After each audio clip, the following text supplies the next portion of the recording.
Blacksmith of the Apocalypse. By Arcuser. Chapter 561.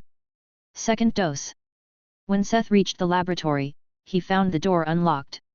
After Mina had to regretfully follow her duties and left, Seth had made his plan for today. Following a late breakfast, he went to visit the alchemy labs.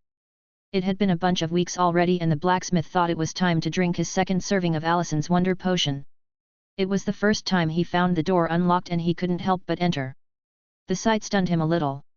Except for very early on, he never really entered the laboratory after Allison and Evie took it over. He wasn't shocked because he didn't know what a chemistry laboratory looked like, but because of the duality of the workspace. One side was the typical clean modern style. All kinds of complicated apparatuses, glass constructions, and beakers filled tables as colorful fluid boiled or flowed along fine tubes. Walls filled with cupboards for equipment and materials filled the wall. The only difference to a modern lab was the distinct magic formulas, formations, and arcane burners that heated up material. On the other corner, however, was the perfect example of a witch's hut. Dry and drying herbs and monster parts were hanging from strings or hooks at the wall and ceiling. Tables and shelves packed with jars and materials ranging from normal-looking stuff like garlic all the way to pickled goblin toes. A big cauldron reigned over the corner of the room and he was surrounded by a court of smaller cauldrons and smaller magical fires like a king. Some had magic runes drawn around them on the ground, others stood a combination of wheels of unknown use. Looking around the room that smelled of chemicals and herbs, he found Allison sitting at a desk, sleeping. A big ancient-looking book served as her pillow. The book's friends and family were strewn across the ground or were stacked up to towers of worrisome height. Seth couldn't help but shake his head. Even he was not this messy. Especially since Allison had no excuse for this mess, the walls were covered in now almost empty bookshelves. She had literally just been too lazy to put the tomes back on the shelves. Sneakily, he weaved through the maze of books until he stood beside the sleeping alchemist. Lifting her slightly messy bed hair to the side, he whispered in her ear. Listen, listen. I have sorted all the books back into the shelves. Alphabetically. What? No. Not alphabetically. They were all in perfect order, she suddenly exclaimed, jolting awake. She looked around in panic, only to see that nothing had changed, except the chuckling blacksmith standing beside her. She sighed in relief and slumped back down on the book pillow. What are you doing here? She asked a little warped as her face was squished sideways on the book. I came to get my second dose of your attribute potion, he explained to her. Her arm lifted straight up and pointed at a metal cabinet that almost drowned between the books. It's called Allison's attribute elixir now. Just take one. As the tower master you are the only one who can open it, except for me and Evie, she mumbled. Why elixir? He asked puzzled. It sounds fancier, she explained unapologetically. A marketing decision. Seth could understand that. Without comment, he stepped up to the cabinet. Rows of colorful seals lit up and were unlocked when Seth touched it, allowing him to take one of the bottles. He didn't stand on ceremony and drank it on the spot. A row of notifications told him that his strength, dexterity, agility, and endurance. He could feel his muscles become bigger, a little denser and his body becoming tougher. He stretched a few times to loosen and get used to the small change. Ding! Title Muscleman gained. Your strength attribute has reached 200 points. Plus 2 universal attribute points. Muscleman? Seth was stunned and looked down at himself. Okay, he had to admit that he had become kind of muscular, but he wasn't some pumped-up bodybuilder. It was mostly thanks to his other attributes not lacking too far behind and balancing everything out. Except for intelligence at 151 and agility with 172, all his normal attributes' base values had breached 180. Would he get another title for each of them, once they broke through 200, like when they broke through 100? The first round of titles had improved the multipliers for the invisible stats. These titles gave him 2 universal attribute points. It was arguable which one was better since he could use these points on the special attributes. The decision of where to put these 2 points was relatively easy for Seth. They went right into his luck attribute, bringing it to 88. If it came true and he would gain another 2 universal attribute points, those would also flow into luck. He looked forward to the titles once he reached 100 luck. What kind of improvements would that bring him? But after a short calculation, Seth was a little disappointed. Even if he managed to bring all his other normal attributes to 200, he would still be short 2 points. It meant he would need to look for another method to raise luck or somehow raise his personality to 200 points, too. Yet, no, it was more probable that he could find something like a potion to raise his luck by 2 points. Well, this was something for future Seth to worry about. Belatedly he realized that Allison had silently watched him grimacing over his inner monologue. We'll be going then. Sure, please lock the door when you leave, the wizard said disinterestedly. Seth skedaddled back out of the lab and ordered the tower to lock the door behind him. Since Allison was inside, Evie must have left the door unlocked. It wasn't like her, but everyone had a sloppy day once in a while. Seth gave it a serious thought, but there was nothing else coming to his mind that needed his immediate attention in Mina's march. Remembering how crowded the system church had been upon his arrival, Seth decided not to use teleportation this time. Instead, he used the elevator. Back then, it had led to the lobby of the Willis building, but now he stood in a private room on the bottom floor of Mina's Mars office building in Delta.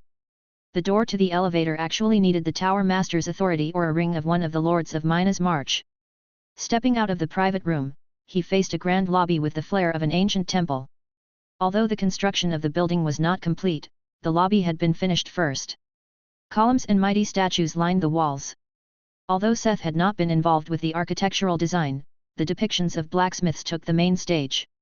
Together with alchemists and a party of warriors and even a tailor, they represented the main business of Mina's march.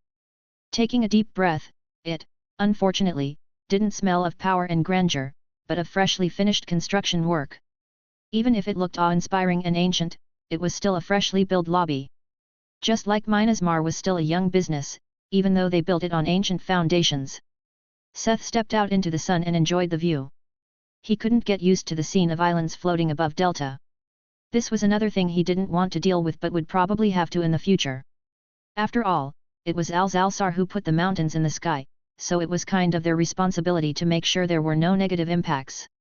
He shook his head. This was not a topic he wanted to think about right now. With quick steps, he entered the city, and these steps led him in the direction of the Demon District. Today's agenda was finding a soul trader and his first stop was the college. Maybe Ember could give him a hint of where to look. Otherwise, the Demon District was way too big to wander and search aimlessly. Chapter 562. Shade Territory. After his visit to Allison, the blacksmith had gone to visit the Bard College. Although he had visited quite a few classes intermittently, the only person he really knew was Ember, so she was obviously the first person he approached. "Just what kind of horrid stuff are you cooking up?" Ember the Demoness asked, perplexed after listening to Seth's request. Last time she had gone as far as to show him where he could find books about the more barbaric, less glorious practices of their craft. Now he came to her asking for someone who dabbled in trading souls. Although demons and deals involving the soul were a fixed component of humanity's impression of demons, not all of them did so. Similar to how dwarfs shared characteristics but would develop completely different cultures depending on the world and their environment, demons also were not all the same. The multiracial hotchpotch of demons that resided in Delta was part of a big group of demons that turned to trans-dimensional trade. Seth already knew this, as it was the whole reason why Krina was able to find a diplomatic solution with them. What he didn't expect was that they also saw themselves as more refined and cultured than their more demonic brethren. This entailed that some of their more traditional practices like soul trading was frowned upon these days. Unlike the terrifying experiments Seth had read about, which were mostly illegal at this point, soul trade was fortunately still legal. However, this once highly regarded carrier had fallen to a business that would be made in backrooms and shadows. There was nothing reputable about being a soul trader anymore. Listening to her describing the situation, Seth's hopes of quickly finding a soul trader sank. Suddenly, the girl's big black eyes lit up. She gave him a big smile, exposing her canines. "I might know someone, but I want you to help me with something in return," said after musing over the problem for some time. "What would that be?" Seth asked suspiciously. "You were originally a traditional blacksmith, right? And you refurbished that lyre, right? Could you build this for me?"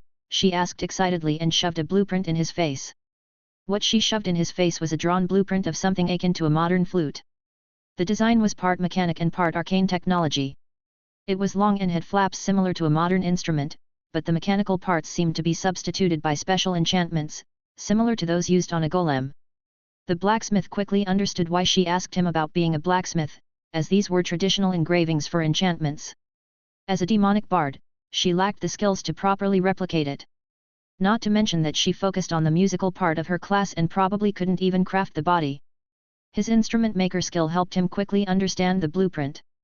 These enchantments were not just magical mechanics, but they were also meant to be able to imbue power into the sounds. They were similar to how elemental enchantments would imbue powerful effects into weapons. But unlike weapons where the element was predetermined, this lacked the imbue part, which would leave it up to the user to choose what kind of power to imbue with their mana. On paper, this sounded more powerful and versatile, and it probably was. However, it also demanded a great control and skill from the user. Aside from working perfectly, user error could lead to anything from the wrong magics to the flute outright exploding in their face. You really want this? I have to warn you, my instrument maker skill is only level 1, he warned her. You even have the instrument maker skill. Great. I really need this. If you promise to make one for me, I will take you to a place that should be able to help you. She got hyped when the blacksmith didn't outright deny her. It seemed like this was not just important to her, but that she had already struggled for some time to find one to make it for her. Making a flute as a price for a recommendation? Seth didn't mind. On one hand, he got an excuse to test around with the skill, on the other hand, he was really interested in the flute. He probably wouldn't be able to use one himself, but he wanted to see how Ember would use it. The possibilities of this kind of flute were open-ended. If someone like a wizard or an elementalist used it, they could probably add the power of any of the elements on top of the original effects of the song. Fine, but you can't complain if the rating isn't good, he kept cautioning. It's all fine, let's go. I will introduce you to some people in the district. With a wave of her hand, she turned around and led the way. Just like that. She just shrugged her shoulders. I doubt the great tower master of Minasmar would go back on his word. She was rather carefree as she led the way and guided him through the mists of the demon district. Seth had come here quite a few times, but it always felt like a first to him. Even the places he had already visited before. Ember led the bard to one of the parts of the district that were enveloped in darkness and illuminated by magic lanterns. The sky above was shrouded by huge panels of black fabric that were stretched between the towering skyscrapers above the streets. Mystical signs and drawings on the panels turned even the brightest day above into an artificial night on the streets below. Just to make sure, you are really strong even aside from your bardic skill, right? Yet. Why? Are you going to get us into trouble? No. But the possibility that we run into trouble is high. This is the territory of the Shades and they are only the most basic rules at work here. So it's like what we call a black market? Seth asked, using the human term, which was then translated by universal translation. Yes, you could call it a place that trades with contraband and shady goods. As you may imagine, the people here are not the easiest folks to talk to. If we are unlucky they might approach us on their own, she explained in a hushed voice. And who are we looking for in a place like this? Seth asked curiously. If the job of soul trader was looked down upon in this era, then it made sense for someone like this to be here, but Ember said she would introduce him to someone that could help him, not a trader directly. Who did the demoness know in this kind of place? The red of her face took on a slightly deeper hue. Please, keep it a secret. My uncle works here. He should know everything one needs to know about this place, she admitted, slightly embarrassed. He didn't get it at first why she would try to keep it a secret from him until he realized that just working in a place like this was already looked down upon among demons. As the Seth he was, he didn't really care to judge people that had not offended him yet. But he knew that most intelligent species were prone to prejudice. He just nodded and followed Amber into a big restaurant. Although it was situated inside the ground floor of a modern building, everything had been completely gutted and renovated. The place looked like an expansive high-class tavern, or maybe even a kind of saloon. We have to wait for a moment, she told him. Seth used the time to take in the atmosphere. Piano music was playing and all kinds of humanoid demons wearing expensive-looking clothes were drinking and chatting. Uncle! Ember called out, restrained when the piano music stopped. The piano player looked up at her in surprise and came down from the stage with a calm smile. Ember, didn't I tell you this place was dangerous? Why are you here, and who is your friend? The demon asked her, amused. Although he scolded her, it was clear he was not angry that she came by. He looked like the same sort of demon as Ember, with red skin, dark markings, and almost completely black eyes. He came over and hugged Ember for a greeting. And this is? He asked curiously, looking at Seth. He's a friend. We need your help to find someone, the demoness explained. Find someone in the Shade territory? Well, then follow me. Ember's uncle led them to an office where he put on a jacket and sat down behind the desk. Seth was a little puzzled. Was this his office? Why would a piano player have an office? It seems you didn't introduce me to your friend before coming here, the demon said with a chuckle. My name is Chard. Owner of this place and information broker, he introduced himself. Chapter 563. Tanol's Soul Emporium. Seth's face lit up as it dawned on him that Ember had really brought him to the right place. Once he knew what he was at, the conversation went rather smoothly. As a friend of his niece and with pockets of money, the blacksmith had no problems getting the information he needed from Chard. The demon seemed also pleasantly surprised that Seth was not some pauper his niece brought, asking for a free favor. Still, on Ember's behalf, he got the information almost for free, as most of it was not worth a lot anyway. There were about 10 soul traders known in the black market, but only 7 of them had a fixed address. Others would come and go and couldn't be found at times. When it came to the question of quality and quantity, only 4 options remained. According to Chard, there was only one trader that was well known for the quality of his souls. Obviously, this was the most interesting address for Seth. Although he was currently looking for large quantities of common souls for the item he would use Olympian enchantments on, high-quality souls were a lot harder to get and much needed for other projects. Maybe he could get a talented blacksmith's soul for the gauntlet forge, right? He was also looking for a soul with fire elemental properties he could use for the gloves of the fire spirit. Despite having a divine enchantment in mind for the gloves, he didn't want to skimp on the materials out of respect for Tord and Nadal. Not to mention the possibilities for different golems if he could freely get specialized souls. As for the information on this most prominent of the 7, Seth had to slightly open his purse. The trader's business address was hidden and he would only trade upon recommendation. It was the recommendation that needed some monetary grease, so the blacksmith would be able to meet him. The name of the trader was Tanol. Chard wanted 10 gold for the address of his business premises and the recommendation. 10 gold was a lot in Earth as well as in most other system worlds, however, Seth did not even have to rely on Minas Mar to pay small change like this. He could pay it directly out of his pocket. He was able to see the demon's surprise again as 10 shiny, golden coins fell on his table without any comment or attempt to haggle. It was important to seem poor when dealing with people like Chard. After storing the money away, the demon gave him a small token together with the location of Tanol's office. Finally, they left Chard's business with the token and a list of names and addresses of the other soul traders without running into any problems. Do you want to come along to the soul trader? He asked Ember, who was standing beside him. Sure, but you have to protect me, she said with a cheeky smile. The blacksmith shrugged and took the lead. Fortunately, they didn't have much trouble getting around this place. Despite major architectural adjustments and changes, the layout of the streets and buildings was still the same. And this was similar in all districts as they followed the same schematics. On his way, he had more than enough to look at to not get bored. The whole area of the artificial night was like a giant bazaar. The white streets and boardwalks were filled with street food stalls and peddlers presenting their wares and fixed tables or ragged carpets they unfurled on the ground. They had all kinds of everything. Intriguing junk, bizarre trinkets, dungeon garbage, exotic weapons, and clothes for all variations of demons. There was nothing that jumped him in the eye, but he quite enjoyed the hustle and bustle and new views of stuff he had never seen. Just 2 years ago, entering this dense crowd of people would have cost a lot of nerves, but a lot had happened and he had come to find some joy in this situation. After experiencing some of the worst alternatives, this was like a vacation. They would stop here and there because Ember saw something interesting or explained some other stuff to him. Not everything was rosy. Seth felt a bunch of hostile, unfriendly looks, but none of the scruffy guys took action at any point in time. It took them turning into a dark alley that led to the back door of the building Tanol's business was supposed to be. Can I help you, gentlemen? The bard asked the 3 bulky demons that had followed them. Are you visiting Tanol? One of the 3 asked. How did you know? Seth didn't hide it in the least. The one in the front helped up something that looked like a small radar. You hold one of the recommendation tokens. We work for Mr. Mole. You could call us your welcoming committee. This location is just a facade. We will bring you to him, he said politely. Wait another moment, Seth called off Ceres's airstrike. You wouldn't mind me taking a look to make sure, right? Go ahead. What they said was the truth. There was nothing but an empty warehouse behind the door. Seth explored it thoroughly and couldn't find any signs of a person.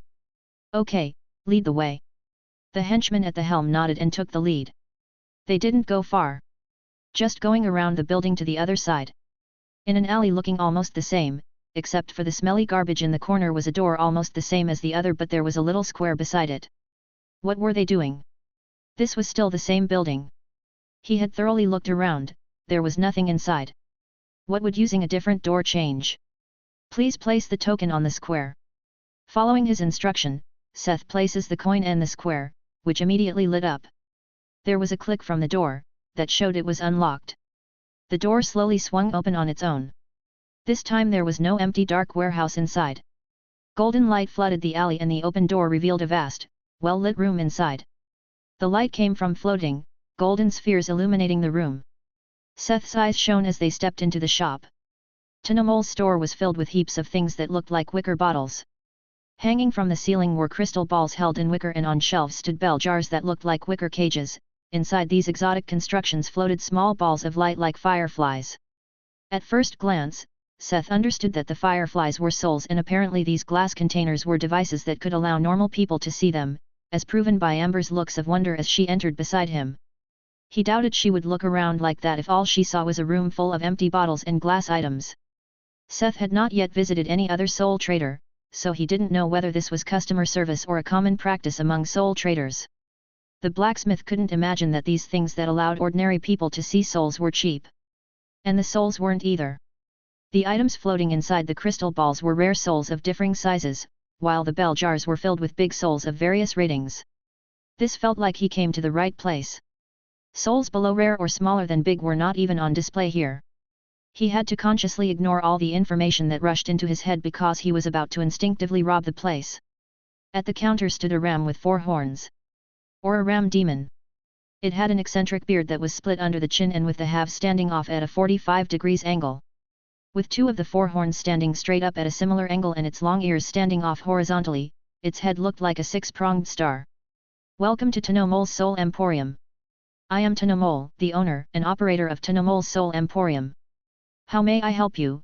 He bleated in a high-pitched, scratchy voice. Chapter 564. Goat and Soul. They stood there for a moment, unsure of what to do exactly. No need to be shy. Look around, take a gander. Ask me if you are looking for something specific. Evil souls of the worst dark lords, the soul of an untainted maiden, maybe? Whatever you need and for whatever purpose you have, Tanol has it or can procure it. The quality and source of my wares are top-notch, documented, and certified. But you probably already know this, as you came to Tanol's Soul Emporium, instead of visiting those shady junk dealers and human traffickers out there. The goat just kept talking without pause.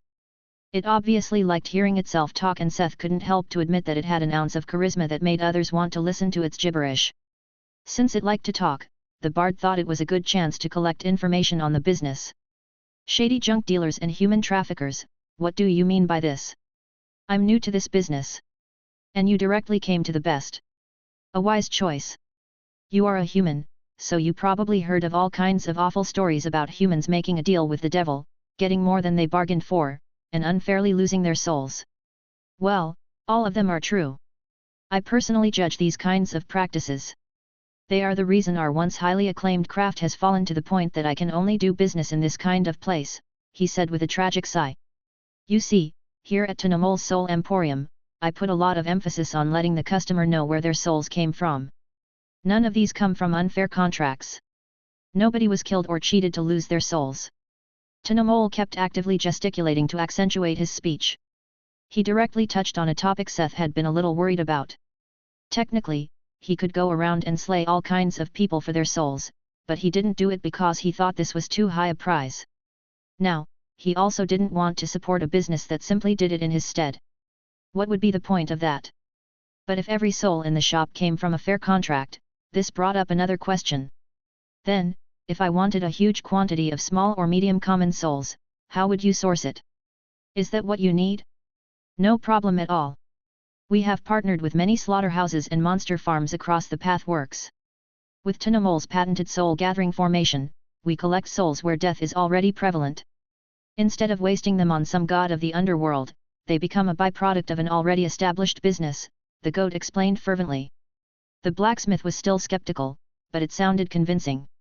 If it all was documented and comprehensible, Seth would feel quite relieved about dealing with Tanol in the future. Could you show me those papers?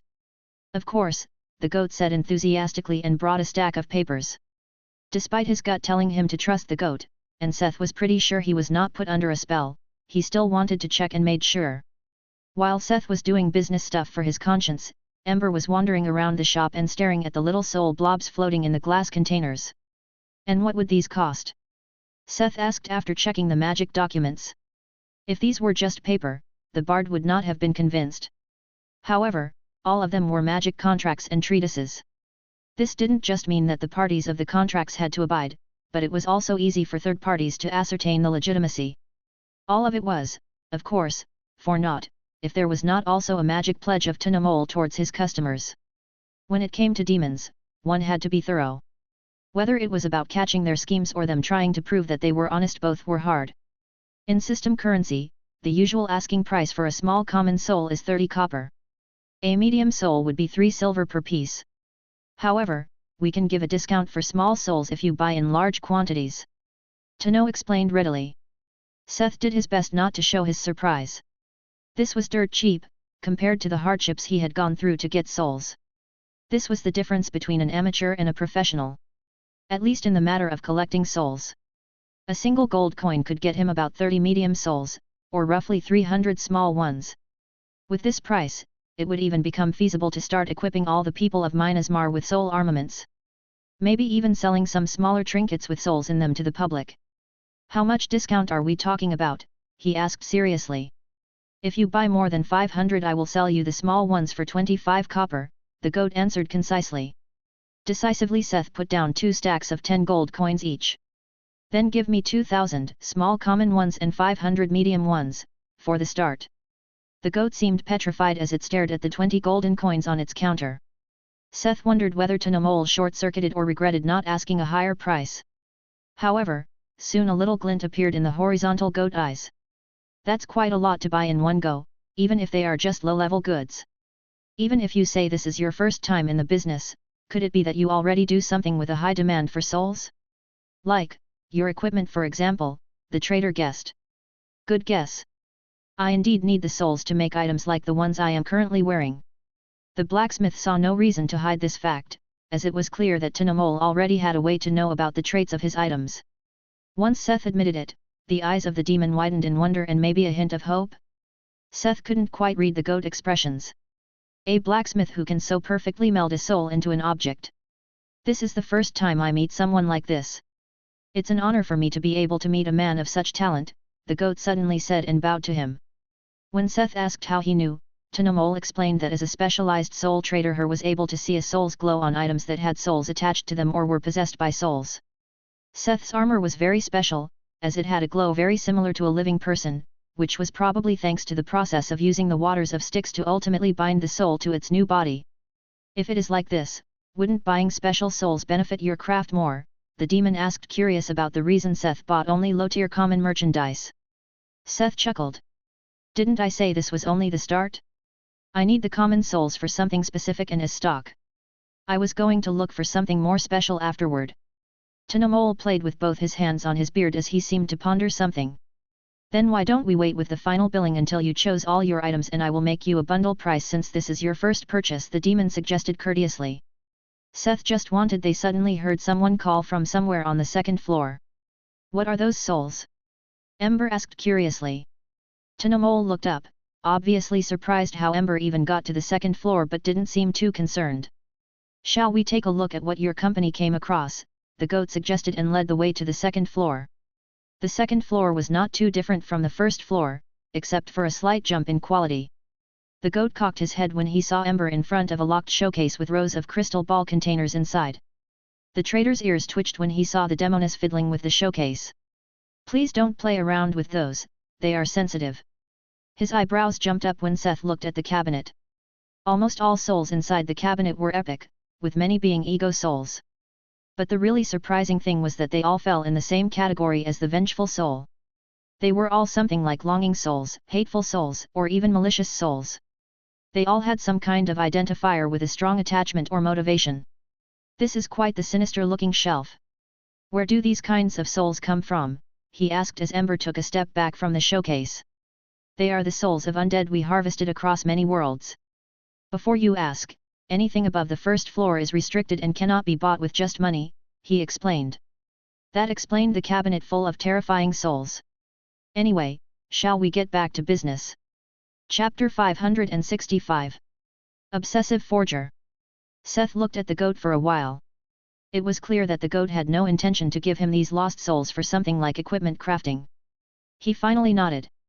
They returned to the first floor where Seth started to explain what other souls he needed. One was the soul he needed for the gloves of the fire spirit. The blacksmith wanted a high-rated soul with a fire attribute that would honor the work of his master Tord and his friend Tanol. The second soul was for Forge Right, the pendant he made for Wraithguard. Since the blessing of Hephaestus was already instilled to the physical gauntlet, he wanted a fitting soul. The soul of a talented blacksmith was preferable and he thought of etching it with a demonic poem. Of course, he didn't tell all of this to Tanol in detail. The bat only gave a rough description of his needs. If you are looking for the real high-end products, I will have to ask you to follow me to the third floor. The upright walking goat came out from behind the counter and beckoned him to follow it up the stairs again. They passed the second floor. At the threshold before the third floor, where the stairs ended, he waved his hoof as if unlocking something. Come in, he beckoned again and led Seth into a small room. Unlike the first two floors, this room was dark and the only light illuminated a desk and the various containers spread around the room. The atmosphere was very different as these containers were stored in a special way and each was unique in its own right. All souls here were of various sizes, many massive, and their rating was either unique or epic. Some even had an ego. Seth couldn't help but wonder as he saw all the different fabulous souls. They all tickled his fancy and he probably could have made a relic-rated item with any of them. These are the best merchandise I can offer you for now. The goat walked over to a container that was held in a fixture that looked like black solidified lava and obsidian.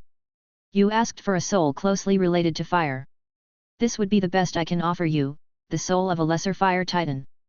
There are only a few souls of greater affinity to fire such as that of a phoenix or a greater fire elemental, but those would already be legendary, the goat explained, but Seth didn't listen. He already checked it with his own skills. Soul of a fire titan, massive, epic, damaged.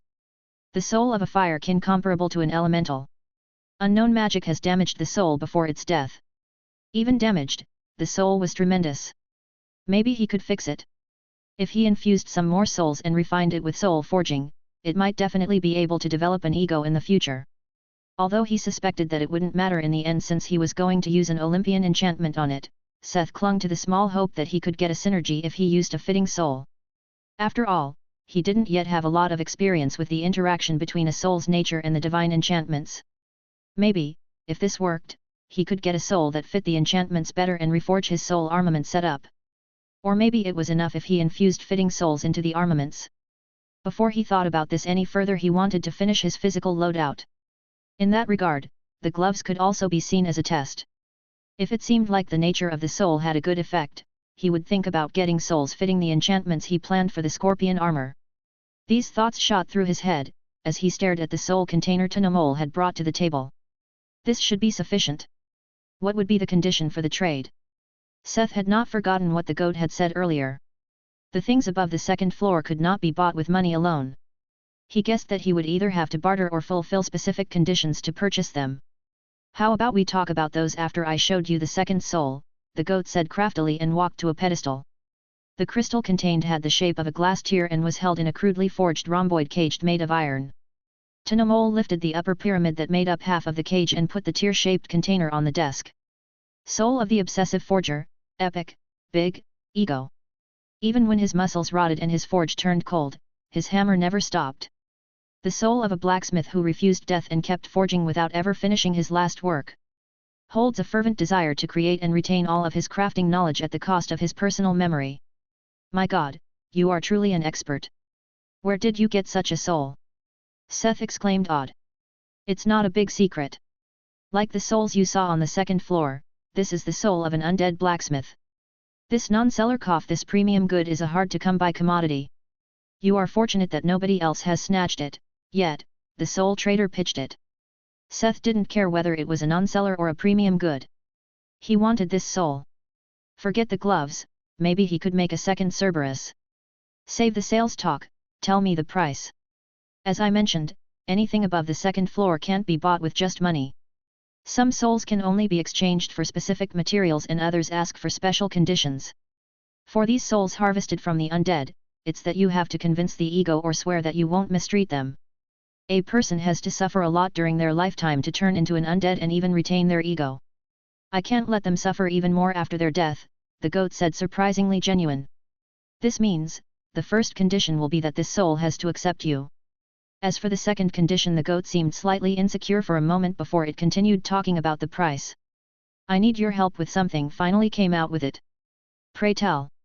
I have seen the reaction of the souls to your presence, despite the containers.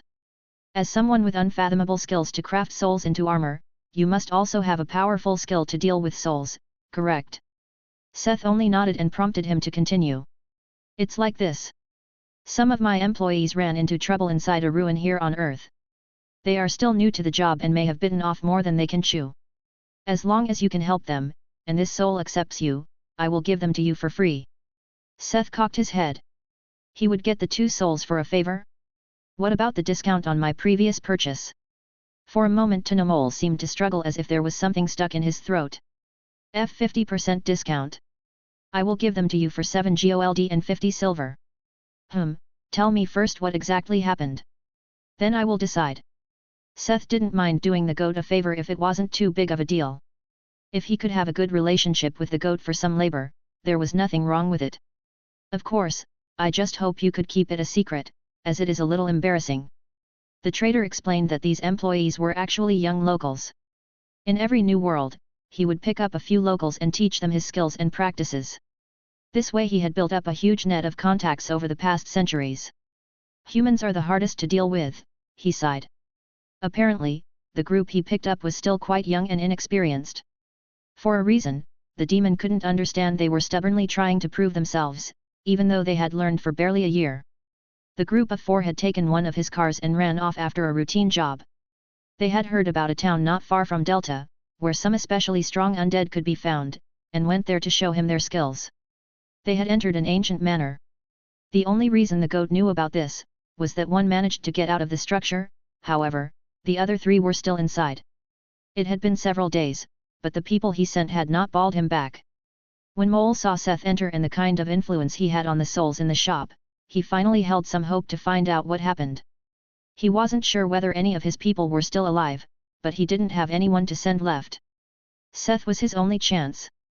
Chapter 566. Handshakes hoof. The request of the goat seemed feasible. According to the soul trader, it was about an old mansion in a city only a few hours away from Delta in one of the cities that were abandoned with the creation of the districts. Okay, but I want to choose 2 more souls from this floor in the future, and I get the souls on the first floor for free.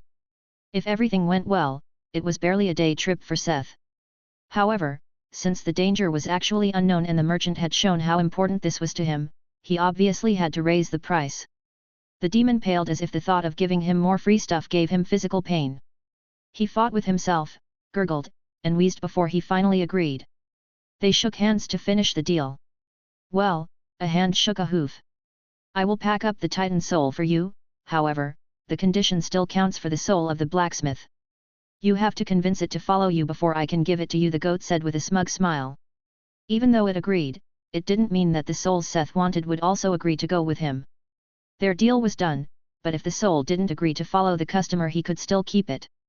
No need to pack it up, just release it from the container. Tanol sprigged his shoulder and opened the container with an incantation.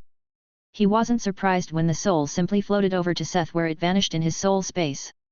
Maybe many of his customers had a skill similar to soul capture that came with its own collection space? But he didn't release the blacksmith's soul. The demon waited to see what Seth would do. The bard had no plans to pull any tricks. Seth used telepathy to get into contact with the ego of the soul. To his surprise, the ego was quite muddled. The optimal temperature is. The material is perfect for exactly 5 hits with a force of. Through the connection mostly came the ramblings of a madman as it kept mumbling incoherent information about crafting. Seeing the state the ego was in, Seth had to smile a little. This was why it was a non-seller. How was someone supposed to convince an entity that was trapped in its own thought and couldn't even register someone else's approach? The bard smiled, because this was actually no problem for him. The voice of Seth had a few mysterious powers. Aside from manipulation and persuasion, it could also drive people to insanity. With this skill, who was easier to manipulate than someone who had already lost their sanity? Seth didn't even need to manipulate. As he spoke with the divine tongue, he simply told the soul the truth. That it would get to work in a smithy again. That it could take part in creating items again. That it would slave away as they created some of the best items the world had ever seen. The promise of salvation in the form of eternal labor seeped deep into the muddled mind of the soul and lured the workaholic's ego back to the surface. As Seth whispered his sweet nothings to the container, Tanol stared at the soul in shock. The demon couldn't directly talk to a soul or read its thoughts without some strain, but he could easily feel the state of the souls around him, and he could actually feel the change within the soul and its growing wish to follow the blacksmith. A ghost that was trapped so deep in its own obsession has actually become clear-minded enough to make a conscious decision. This doesn't happen often, the goat mumbled, exasperated. It seems that he wants to come along with me. Could you open the container? With a little nod, the goat waved its hoof and the container was unlocked. Quickly, the forger's soul vanished into Seth's soul space. All right, since you managed to collect these two, let's go downstairs to finish the transaction. The goat led Ember and Seth back down the stair and stepped back behind the counter. After rummaging under the counter for a moment, the demon came back up with 3 scrolls. They were rolls of animal hide, held closed by a ribbon and a wax seal. These 2 scrolls hold 500 small common souls each, and this one holds 500 medium common souls, the goat explained. Do you know how to use these soul contacts, or should I release them for you to collect? The merchant inquired. It's all right, I will take them like this, the blacksmith answered with a smile. Seth already knew everything he needed to know from the soul trader. He actually expected that he could gain some proficiency in the skill if he released the souls himself later.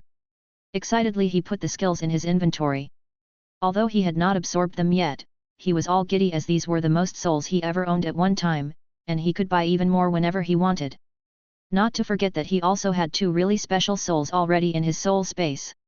I will send my other local associate tomorrow to meet you and bring you to the location, Tanol said after their transaction was finished. Where could she pick you up? Seth had already been thinking of the things he wanted to do with the souls, when the demon's question reminded him that he still had something to do. The rescue mission came first. The more time passed, the smaller was the chance to save anyone. I will be waiting in front of the business building of Minas March. Do you know where that is? Of course, of course. Are you associated with Minas Mar? The goat asked curiously. Oh, you know. I'm just the tower master, Seth flexed blatantly. Just the. Quite a few thoughts traveled across the demon's face. Despite it being a goat's face, the expressions were quite vivid. Most prominently was probably regret. The merchant regretted not having asked for more. It was only an instant, then he smiled, exposing his yellowed goat teeth. After all, this was a piece of precious information. It's always good to have prominent customers. Working with so capable calms my heart. Maybe you can really still save some of them. When Seth and Ember finally left the black market, it made no difference, as night had already fallen in Delta. The blacksmith accompanied the demoness until they reached the college, before returning to Minas March. When Seth came home, he found Mina waiting for him in bed. However, it was not sexy time. You seem concerned. Did something happen? Seth asked as he sat on the bed beside her. After a short hesitation, she told him about the attack on the guards during the day. His face turned solemn. This was serious. Why would anyone attack the guards? Seth mumbled. That's the question I have been mulling over. The blacksmith also thought about this matter. His approach was always what were the effects and who stood to gain from this. But he couldn't really come up with an answer. If someone attacked the guard during the refugee management, the strongest effect he could think of was sowing resentment against the people of Sigma, maybe.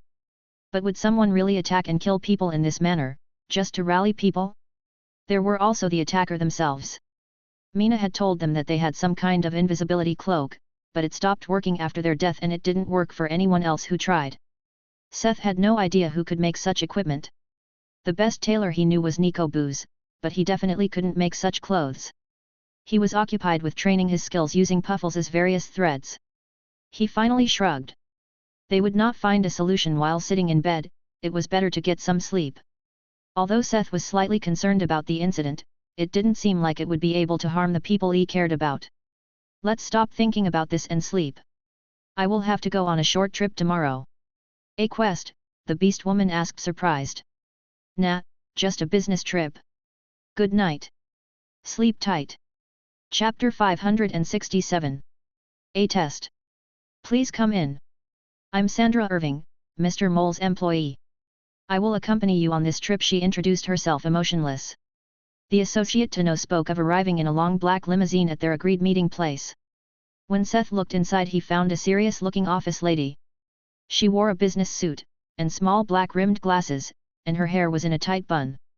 She looked a little older than Seth, maybe in her late 20s or early 30s, and her whole aura said that she meant business and wasn't here for fun. The blacksmith was a little surprised to meet this kind of attractive, serious office lady in the age they were living in. He questioned the fact that she wore ordinary clothes when they were about to leave the district in a simple car. However, inside this luxurious limousine, it was the blacksmith who looked out of place with his medieval-style armor.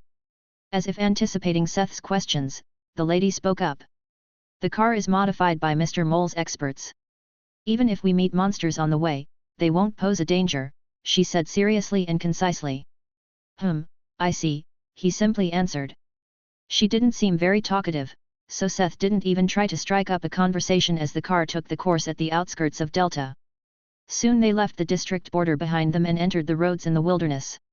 The diver was separated from the passengers by a tinted window and Seth couldn't see him. Facing loneliness despite company, Seth made the best of it and started listening to music while plundering the little bar. It was actually her, who finally started speaking with Seth, but it was only to brief him on the place they were going. Apparently, there was an old abandoned town in the foothills not far from Delta. Not far as in a 5 hours long drive. Whatever Tanol had done to the limousine, it worked just like Sandra had said. They had absolutely no problem on the way and reached the town without a hitch. It was one of the settlements from before the districts, similar to the mountain city on Mount Agra. However, this one was even older. Many were single houses from the times when people still insisted on wasting space to live alone or only with their family in a single, small building. There were even some buildings with historic architecture that reminded of otherworldly cities like Krishna. The limousine suddenly came to a stop in front of a big, dilapidated house. After decades of vacancy, the roof structure had rotted away and partly caved in, but the house was still standing. Tanol has spoken of a kind of mansion, this wasn't it. What is this place? Seth turned to Sandra. A test for your skills. Before we can let you enter that place, I want to make sure of your skill. Inside is a powerful poltergeist. I only agree to bring you to the mansion, if you can capture or neutralize it, she explained herself. This seemed like something she did of her own accord and not something Mole had ordered. However, Seth didn't mind. He hadn't come across a lot of ghosts, but he had a rudimentary understanding of them. With his skills, this was offering him a free soul, and not a weak one. For people to turn into something like a ghost, they needed a strong attachment to the world of the living, and to become a powerful ghost it took a strong soul. They often retained a bunch of memories of their past life, making them similar to souls directly harvested.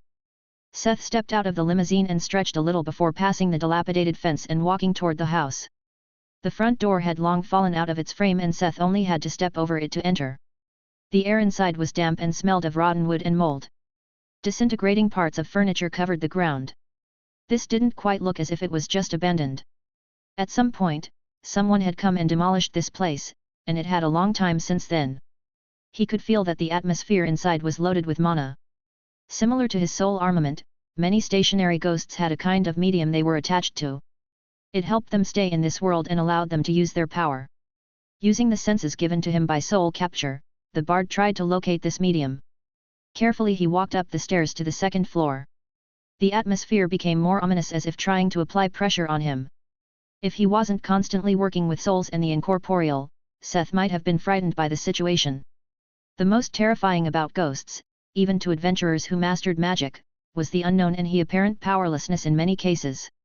However, how scary would a ghost be, if you could straight up kill it with a punch? The perspective was shifted, as Seth did not come here as an unknowing victim, but as a hunter. If someone in the house was supposed to be scared, it was the ghost. Following his senses, Seth entered something that was probably once a bedroom.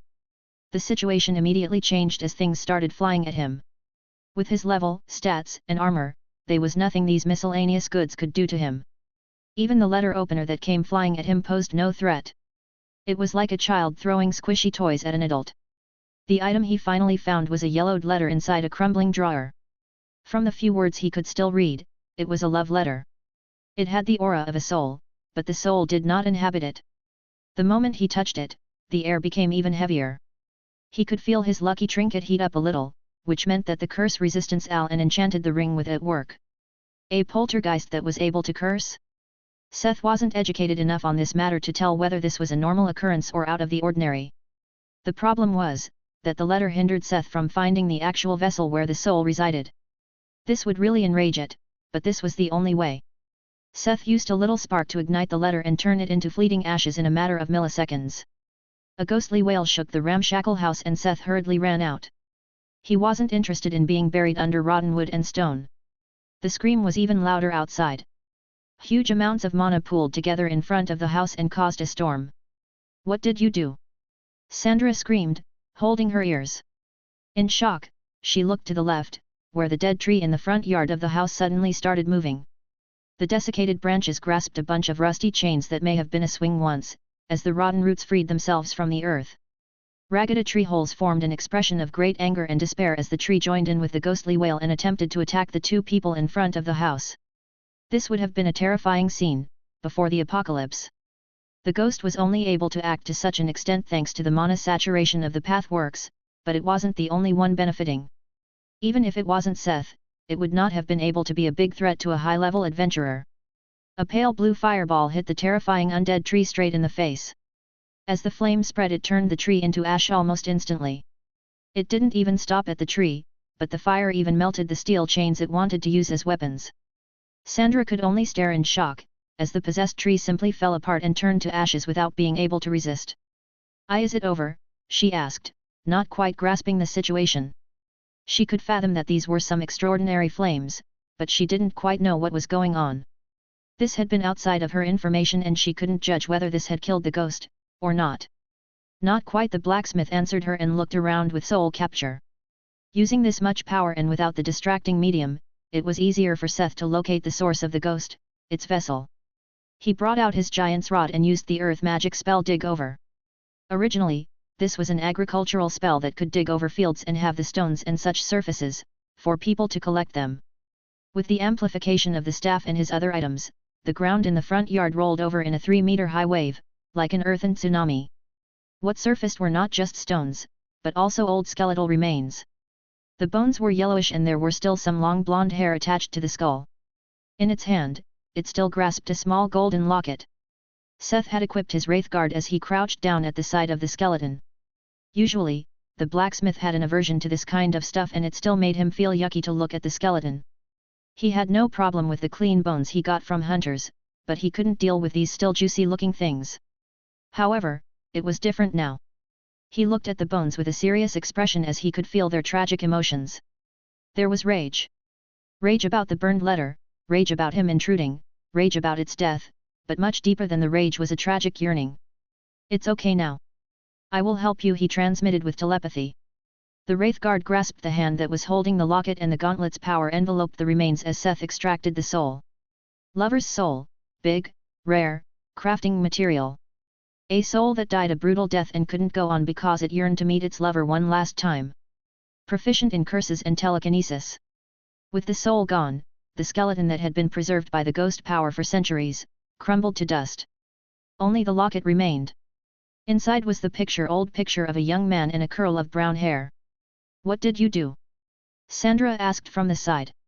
She had watched the whole scene in deep confusion and shock. Mostly because this had not been something an ordinary poltergeist was capable of and how easily the blacksmith had dealt with this unexpected situation. "What do you mean?" "I fulfilled your test and harvested the soul." Seth shrugged.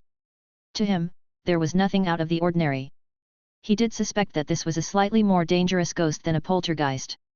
Judging by its soul being rare, big, and proficient in curses, it could probably be ranked as a mid to upper tier undead. But it did not really make a difference to him.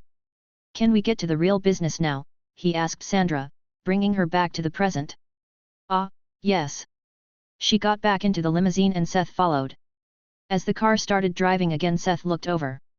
The office lady had lost some of her serious and cold attitude.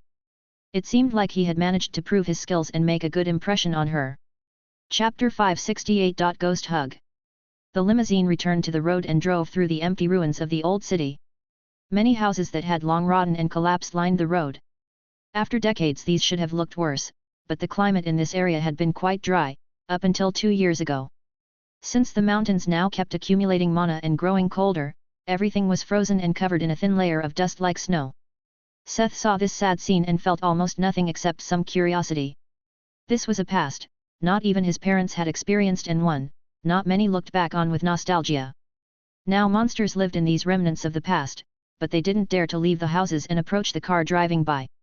The roads were broken and bumpy, but Seth didn't notice any of it in the car. It made him really wonder what Tanol, or his people, had done to the limousine. Unlike the prototype hybrid cars he saw in Y-City, the luxury car had no exposed signs of magic. Soon, they approached a crumbled wall. Left and right of the road still stood 2 little pillars, and the blacksmith was able to spot the 2 wings of a wrought iron gate on the ground. They were rusty and overgrown now, but at some point, they must have been a very expensive and detailed work of art. The road leading up to the dilapidated mansion seemed slightly more intact than the streets outside. The mansion, too, despite looking run down and rotten, compared to most of the other structures in the town it was almost pristine. It wasn't a mansion in the sense of a medieval and Renaissance building, but simply a massive, really old house that was probably very expensive during its time. The kind that didn't look like one person or a family would live in, but rather a whole boarding school. "We don't know what this mansion had been used back then, but we found several strong auras and many weaker ones inside. Originally, we wanted to enter the mansion in a planned operation within the next 2 years. However, our newest recruits thought they could prove themselves if they just charged in there. Now we have not only lost the small ones, but we also lost contact with the 2 rescue teams. I hope you understand why I had to text your abilities beforehand." Seth couldn't help but look at her with light surprise. Where did that unasked for recap come from? Did she feel guilty for testing him? "When we enter, we have to be careful. Ghosts sometimes have very unique abilities, and there are many of them in there."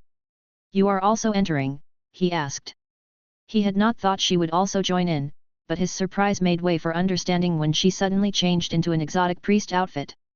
Several circles of floating paper talismans appeared and started rotating around her. Now she fit a little better beside him in his armor. She looked like she was specialized in dealing with ghosts. It was a shame that Seth had no interest in picking a fight in this situation. Unlike before, Seth donned the cloak of Hecate. The blacksmith had wanted to experience what it would be like to face a hostile ghost. Now, he would rely on the undead amity effect of the cloak to take a look around. Just in case, he also wore the Wraith Guard. He wouldn't need the set effect of the gloves if he really intended to burn down the building. They climbed up the long withered staircase that led to the entrance gate. Black lacquer was flaking of the dark rotten wood. The door stood ajar and Seth was afraid it would fall apart if he touched it, but there was no problem. He just lightly touched the door and it immediately swung open with a loud creak. The ground of the entrance hall was so caked in dirt, that it was hard to tell what color the tiles were. The air was laden with mana, but nothing happened for now. "It's unexpectedly quiet," Sandra mumbled vigilantly. However, she did not comment on the unexpectedly darkness inside. Despite bright daytime outside, the inside was enveloped in twilight. Seth stayed silent and concentrated on his soul capture. He had never actively used this kind of sense before today. He had really only noticed this kind of effect during his fight in Sigma, and increasingly more since he kept manipulating souls with more than just the skills given to him. It showed him once again that many skills were not as superficial as an entry in a character sheet. They had quite obvious automatic effects, but some had hidden functions that even the perk list did not mention. Wordlessly, the bard prompted Sandra to follow him. He didn't even need to use the cloak's pathfinding, as he simply followed the density of soul aura detected with soul capture. It wasn't like in old horror movies, where the building and furniture bore witness to a regal luxury of long-forgotten days. Most furniture had long been stolen, eaten, or rotten away by time and insects. Even the wooden paneling on the walls was peeling off, and some of the ceiling paneling had also come down. It looked a lot better than other buildings in the town, but it was far from a pristine horror mansion. What fit the description was how convoluted its layout was. This didn't feel like a place people were supposed to live. "Is that crying?" she asked when they entered a hallway lined with doors on both sides. They now followed the pitiful whining that echoes through the old building. Their steps led them to a big room, maybe the study or an office of sorts, judging by the fallen-apart shelves on the walls. There was a giant fireplace, big enough for even Seth to stand in.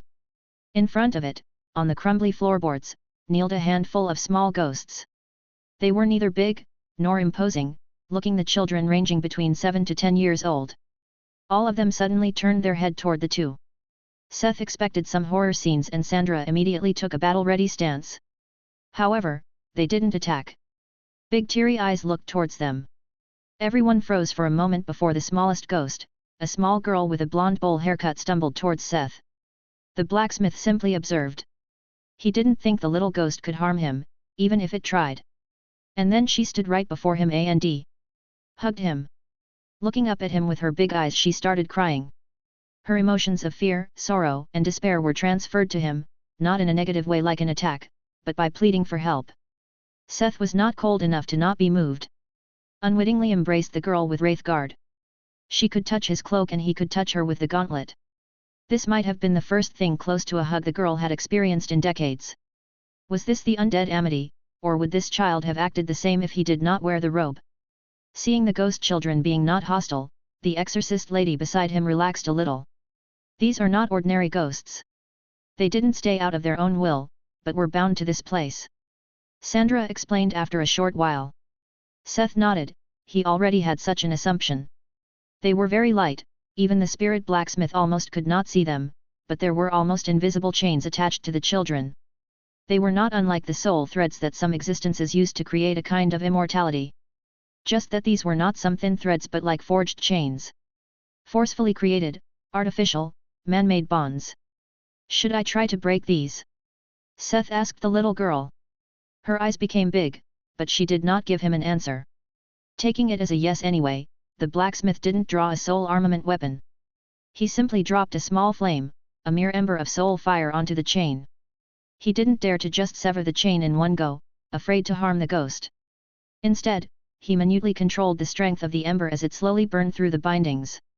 After observing her reaction and seeing no adverse effect, Seth severed the chain in a split second. With the chain severed, the links disintegrated and the girl looked up at him in surprise, before giving a bright smile. She slowly started becoming more transparent. "She can finally go on. What did you do?" Sandra mumbled, flabbergasted beside him. The other children also started approaching, after they saw their companion vanish and Seth released them all. It was one of the rare moments where Seth didn't even think about the loss or gain of his deeds. "You really managed to release them, but how were they even?" the woman mumbled and went to the fireplace. He suddenly heard her exclaim in shock. Seth, who had been a little shocked himself, got his head back in the game and stepped up beside her. His expression darkened when he saw why the woman had reacted so strongly. The ashes of the fireplace were filled with fragments of bones. Human bones. Men, women, and yes, also remnants of children filled the pit of ashes in the fireplace. Some of them look almost fresh. Maybe some people from the rescue team came across them when they weren't as docile, the woman assumed, upset. Seth could only nod. It was not unlikely that these children would attack and drag someone into the fireplace to burn alive if one didn't have the undead Amity. "Let's go. Even if we don't find anyone, we should make sure to end the spook in his place once and for all." Chapter 569. Snatcher. Seth had no way to know the details, but he could imagine the kind of tragic death these children had gone through and he doubted the perpetrator had peacefully gone to the afterlife. He shared his concerns with Sandra. Although he didn't really know her, she was the expert on these matters. Since he was too lazy to invent some excuse, he shared the secret of undead Amity during his explanation. There was this kind of effect. She mumbled but quickly answered his question. "You are right. To bind other ghosts against their will and keep them from finding peace, it needs a powerful and malicious ghost. A person that was already a cruel and evil person in life. This main entity was our main goal when we started further investigating this place." Seth did not want to know what kind of people were looking for this kind of merchandise. He couldn't think of anything good that came from a soul like that. The blacksmith had roughly read the notes she had given him about the house. It had already mentioned a big number of ghosts, probably controlled by the main entity. However, seeing the situation with his own eyes, despite having no idea what it took to create the chains, the impression they gave him spoke of unimaginable atrocities. He had seen this operation as a way to pay for his souls, but what he saw made him genuinely angry and aggrieved. He was no saint and he knew that. If he had a choice he would avoid situations that made him feel like this 10 out of 10 times, but now it happened and he felt obligated to end this. He stomped back out onto the long hallway lined with doors, the rotten wood under his feet crumbling with every step, as the exorcist lady followed him. "Listen, we should still be careful. You said it yourself, you don't really know the full extent of the effect. It might be very possible that an intelligent and sufficiently powerful undead won't be affected. Do you have a plan, or do you want to aimlessly wander around this place?" she kept asking. Seth closed his eyes and tried using soul capture to detect more ghosts, but he failed. How was this possible? There were no clear signs he could follow anymore, as if the soul aura in the mansion had become homogeneous.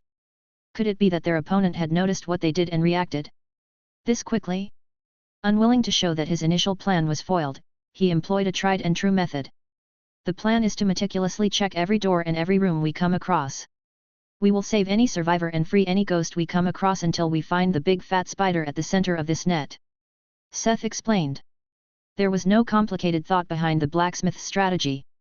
It was his gamer instinct. Unless a cue or hint was given, it was best to just comb through all the places one could visit. Sandra looked at him a little odd, but his explanation made sense.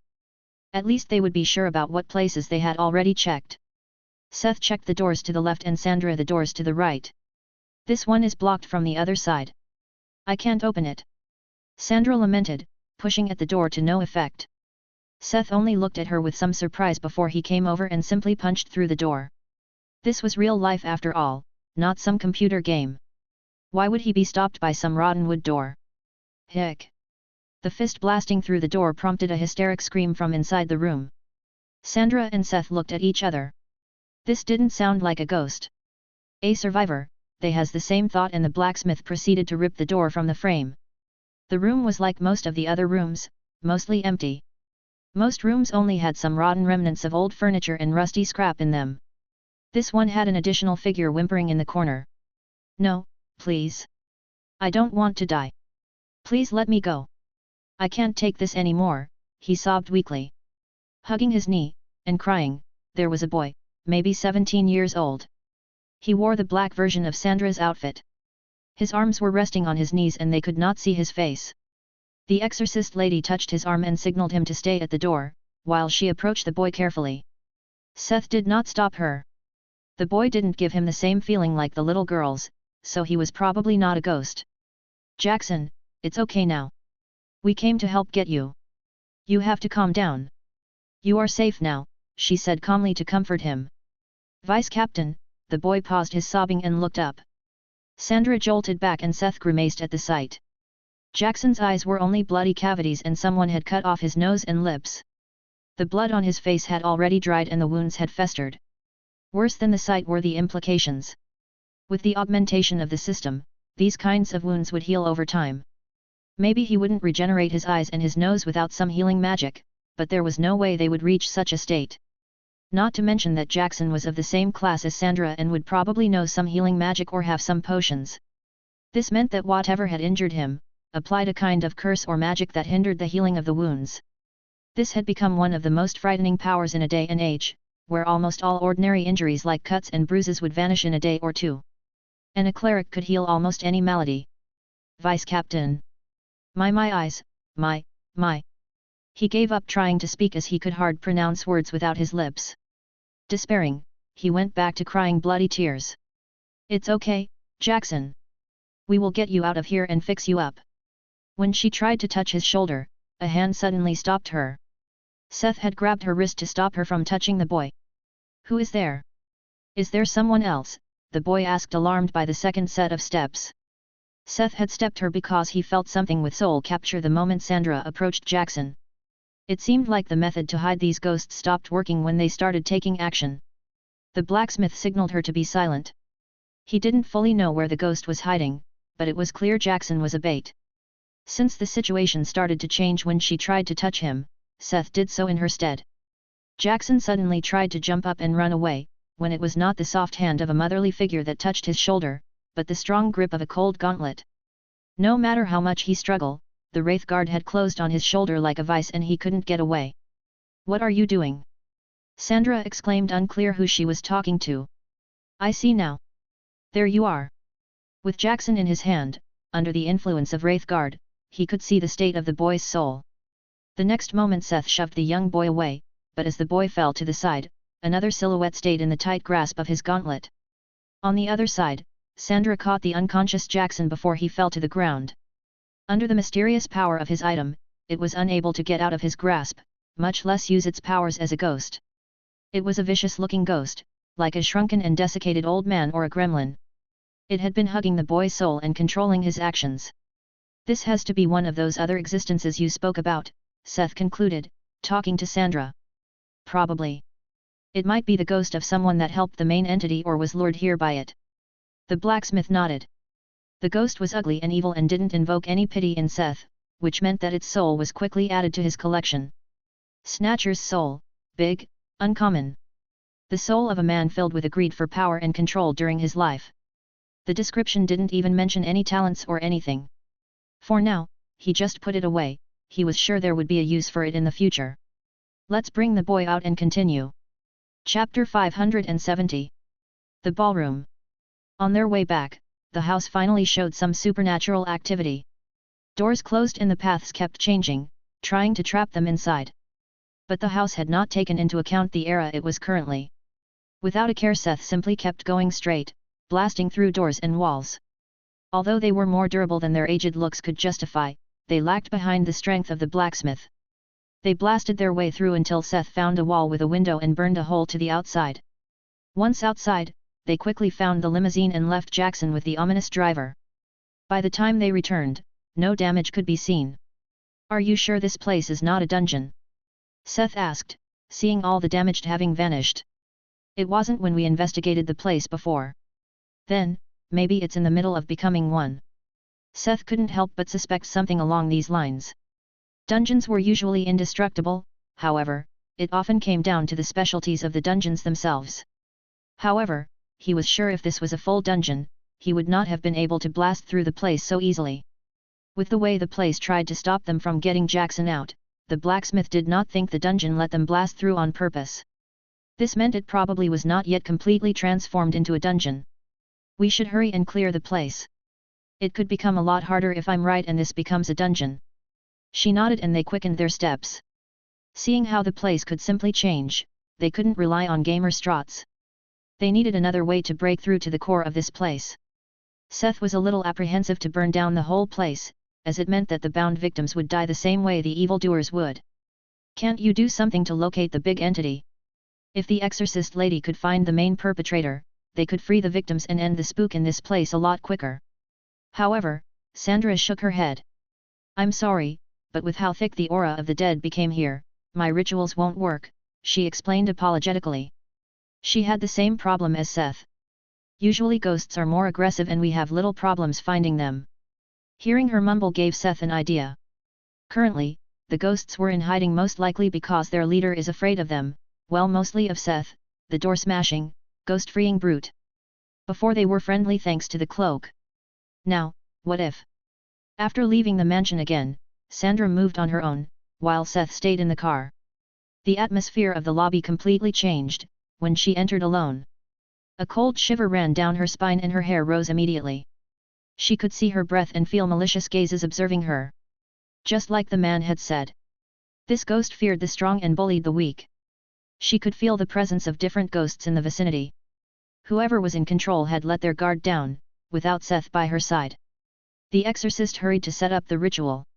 One could call it a spectra compass that would show the rough direction of the strongest spectral presence in the vicinity. Even if she couldn't dispatch ghosts as easily as Seth could, she was confident that she could do what he asked of her and keep her life. After setting up a few candles and drawing a magic circle, she started chanting in a demonic tongue. After a few moments, a green, transparent needle appeared hovering above her hand. The compass turned a few times before settling in a direction. Following the direction, she quickly came to miss the man and his cloak. Without undead amity, the full pressure of the place descended on her, her breath grew ragged and her heart palpitated for no reason at all. The needle pointed at a door. She strengthened her talisman circles before stepping inside. Inside was complete darkness, except for a flickering candle standing on a small table. It illuminated the first whole furniture she saw in the mansion. The small table and the wing chair beside it. At the foot of the chair sat a young figure crying pitifully. Sandra did not approach, but it did not matter. The ghostly silhouette looked and her heart jumped. It was a young lad with immaculate young features. This was the kind of face that would make any woman's knees weak. Streams of tears were running down his cheeks. When he saw her, his eyes widened in rage and a wrathful screech escaped his throat as his mouth kept ripping open wider and wider as if his jaw had unhinged. The boy charged at her with terrifying speed. While Sandra was having a genuine horror experience, Seth had turned the tables on the ghosts. Since the big boss decided to hide behind an ever-changing labyrinth when Seth was present and ready to force his way through, he chose the way of non-conflict. As Sandra entered the mansion, so did Seth, but under the cover of the helm of Hades. Now he was the invisible fiend that would stalk them through the mansion. Wearing the helm, he could not be detected by the ghosts of the mansion and was able to freely explore the place while Sandra played the decoy. Paths did not change for him, ghosts did not pester him. It was like walking through a horror game without triggering any events. The only drawback was that he could not help anyone if he found them on his way. His purpose was clear: find the entity at the center and get rid of it, ending most of the spook in one fell swoop. When Seth tried to use the cloak of Hecate, he found a second drawback. With the helmet on his head, the hood of the cloak was not big enough to be pulled completely over his face. He couldn't use the pathfinding function this way. This meant back to gamer strategies. Seth became the eerie wind, that would suddenly throw open doors, frightening the ghosts in the rooms. His only regret was that the mansion lacked the convenient snippets of old documents and hints one would find in most horror games. There was nothing exposing the dark history of Spooky Spook Manor. Nothing that helped him make an educated guess where the old lord of the mansion built his sanctum of depravity, or where he could find the crypt of the blood-drinking duchess that had secretly killed people for centuries. Seth couldn't help but criticize reality's lack of good game design on his speed run to open almost every door of the mansion once. The only silver lining was that soul capture gave him a rough lead for where to look. Even without the powers of the ghost or dungeon constantly changing the pathways, the mansion was convoluted and labyrinthine. Even if Seth had an idea of where to go, it was unlikely he would find it easily. Crappy level design, or good if it was a game. Really annoying in a situation where he was pressed for time. At some point, Seth had the idea to observe the bound ghosts he found. To be exact, the chains that bound them. His thought was that maybe the chains would all point in a particular direction, leading to the boss. However, reality once again disappointed. The ghosts were only bound to the places they appeared, the chains did not directly lead to the big baddie. Lacking any better means, it took the blacksmith almost half an hour to finally pick up a scent that could only come from the boss. Not really a scent, but an aura that was a lot darker and more unsettling than any other. Even when it was weak when he first noticed it, it stuck out from the others like a drop of ink in water. He finally had a lead. Following the growing stench of malice, he came before a huge door. It looked like a big intricate door as you would expect it from a mansion like this, but also like the gates of the boss rooms in a dungeon. The blacksmith could help but suspect that this was already the influence of the mansion turning into a dungeon. He pushed the door and it slowly swung open with a terribly loud squeaking. What he saw behind it was a massive ballroom. Unlike the rest of the mansion, this room was pristine. Golden chandeliers illuminated the expansive room. A floor made of polished marble, the walls decadently decorated with intricate paintings and gold leaf. Ghost puppets filled the room, forced to dance a stiff dance for all eternity to a piece of eerie, distorted music that made the bard shudder in disgust. On the other end of the room, on a podium, was a pompous throne. The dark, featureless figure sitting on it lifted its head when the door swung open, but nobody was there that could have opened it. He should have guessed it. Of course, the boss room would be some stupidly opulent ballroom in this kind of place. How else could it be? None of the ghosts could see him, not even the boss noticed more than the door open and closing. Currently, he was the invisible ghost in the room. This gave him a fun idea. Chapter 571. Children of the Grave. The door that had suddenly opened slowly fell shut again. Sitting on his throne, presiding over his little realm of death, the shapeless shadow only fixated the door for a moment. His court kept dancing their eternal dance, the musician played their unending song. He could even feel his power growing as if he was close to gaining even greater strength than he could have ever imagined in his life. Everything was good. Until an eerie, demonic voice suddenly started filling in the room, echoing from the ether. The ghost felt no change and couldn't find the source of the song, but the same was not true for everything else in the room. The ghost froze like statues and the musicians halted. He didn't think a simple tune could stand before him in his own realm. These were all his subjects, nobody could fight his authority. Waves of power flooded the room in an attempt to wrestle back the control of the ghost, but they just washed over them, like the surging water over rocks. Suddenly, the musicians finally started moving again. However, it was not his music they played. It was a piece of quick and strong music, with a seductive charm. They followed the demonic tune, strengthening its effects, and finally, the words also started taking a form in his own mind. Start to march, against the world in which they have to live and all the hate that's in their hearts. They're tired of being pushed around and told just what to do. They'll fight the world until they won, and peace starts coming through. The ruler cocked his head at what the music tried to say. He felt no effect on himself at all and nobody moves, apart from the musicians. No matter how much he tried, he couldn't wrestle back control. During the second verse, there was a change. All heads in the room turned to the throne. He always relished the attention of his subjects, but their gazes were not to his liking. Where was their fervor? Gone was the fanatism. He was something rebellious. Was there revolution in their minds? With the third verse, it became clear he had lost all power over them. So, you children of the world, listen to what I say. If you want to live a better life, show the world your will is still alive. You must be brave or you stay children of the grave. The song started to repeat, but the spell was done. Like a horde of mindless ghouls, his beloved court suddenly started charging at the throne. The desire for rebellion was evident in their eyes. He had spent decades of his life to become a king after his death. The sacrifices, the deals, the black magic rituals. He couldn't believe that his efforts were so easily overturned. Preposterous. Enraged, he stood up from his throne and unleashed his might on the subjects that were attempting to fight for their freedom. Hit with the unholy force, most were blown away, however, they did not stay down. They were ghosts, so there were no injuries, instead, their existences had weakened. Turning more transparent as they rose up against the surging power, their will was unbroken. Something gave them the will to fight, even if the only outcome was death. Yet, their resistance was futile in the face of his accumulated power. He could feel it growing with each moment. This power was exactly as God had promised. It was not even fully grown, but already amplified his abilities by several times. Ha ha ha, his maniacal laugh filled the ballroom. He did not intend to kill them. No, with this new power he would torture them until that glint of rebellion was gone again. And he would find whoever instigated all of this and turn them into his willing slave. The ideas of torture he came up with to make them suffer for eternity had far exceeded his wildest dream during his lifetime. He was reveling in his own greatness when his arm suddenly vanished. It vanished. It wasn't cut off, it was simply gone. The shadow's eyes widened in horror when he saw the stump where his arm used to be.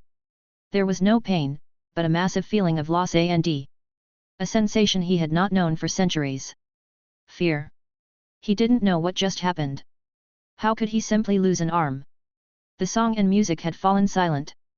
Was it the weird singer? Next, he lost connection with the souls outside the ballroom. No, he lost connection overall. Slowly, the world seemed to slip out of his hands. It was almost as if he was dissolving. What came over him was the fear of the unknown. In his eyes, he was a sage of the undeath. Facing a situation that was outside his knowledge was more threatening than that man who simply kept breaking through doors. No, no, no, he kept mumbling. There had to be a way. He kept trying to find a way to escape. His thoughts kept racing as the darkness encroached on his body and mind. In his last moments, he suddenly felt a hand grabbing his neck, and the figure of the man from before appeared before him. When did he grab him? No, he had been grabbing him this whole time, he just didn't notice. No need to struggle. It will be over in just, now, he whispered just before the world became dark. Ghostly fangs were about to rip out Sandra's throat when the handsome young ghost was suddenly punched back. The room around them was demolished after a chaotic struggle. Sandra had fought quite hard. Even if she had not tried to buy time, this would have been a hard fight for her survival. It made her understand why the rescue teams had not managed to return. Vice Captain, a familiar voice greeted her, heavily panting. A girl with hazel brown hair, eyes of the same color, and tan skin stood beside her. Her black exorcist uniform was ripped and dirty in most places. The second of the troublemakers had appeared at just the right time, but she also didn't seem to do well at the moment. A girl with the rare innate ability to touch and harm incorporeal existences with her bare hands. The usually confident girl looked like she had a rough few days behind her. Mossy. Ugh. The girl suddenly held her side and sank to her knees. Mossy. What happened? I moved too quickly. My wound opened. Can you hang in there? The girl answered with a nod. The ghost had gotten back to his feet in the meantime. Sandra gritted her teeth. This time she would end it. Even though she was buying time and drawing attention, with the insured Mossy beside her, she couldn't go easy anymore. With a second target, he seemed to deliberate which was the easier prey to kill first. She readied her attack, and the moment the ghost moved to take action, the ghost suddenly halted. His wrathful expression calmed and his body relaxed. He simply stood there, as if contemplating something. The two women looked at it carefully, as it simply stopped moving. They stayed vigilant. He gave them an apologetic smile and waved at them as his body lost substance and the ghost simply vanished. Seth on the other hand had just harvested the soul of the boss with the help of Wraithguard. At this point, it was almost terrifying how easily he could dispatch this kind of opponent. The ghosts in the ballroom slowly started fading away as the invisible power that held them on Earth vanished after the perpetrator's death. Malicious Sprite King's soul, massive, rare, ego, crafting material. The soul of a man who explored the deepest abyss of the human mind and committed unspeakable atrocities. Not even death could stop him. Soul has talents in necromancy and darkness affinity. Seth frowned. The stats were good, but it wasn't a soul he wanted to do anything with. Although it was massive, Seth could feel that it was barely above the mark to be called massive. It wasn't worth the suffering it took to break an ego. Maybe he could exchange these kinds of souls with Tanol for some that fit his taste better. Even when the thought of a necromancer golem was compelling, Seth never warmed up to the idea of an undead army. After the boss was gone, he took a moment to look around but couldn't find a dungeon core, most likely it had not formed yet. Seeing this, Seth didn't stick around for long and went to find Sandra. Chapter 572. Brothers of the Forge.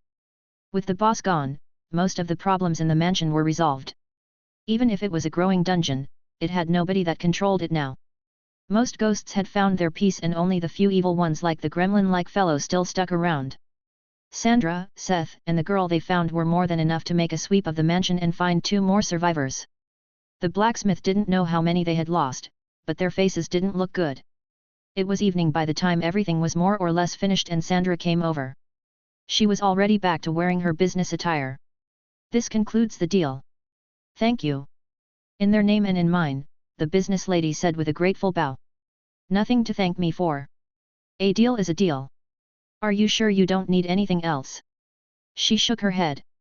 We will come again later with more people to search and recover the missing bodies. Well, this is goodbyes then.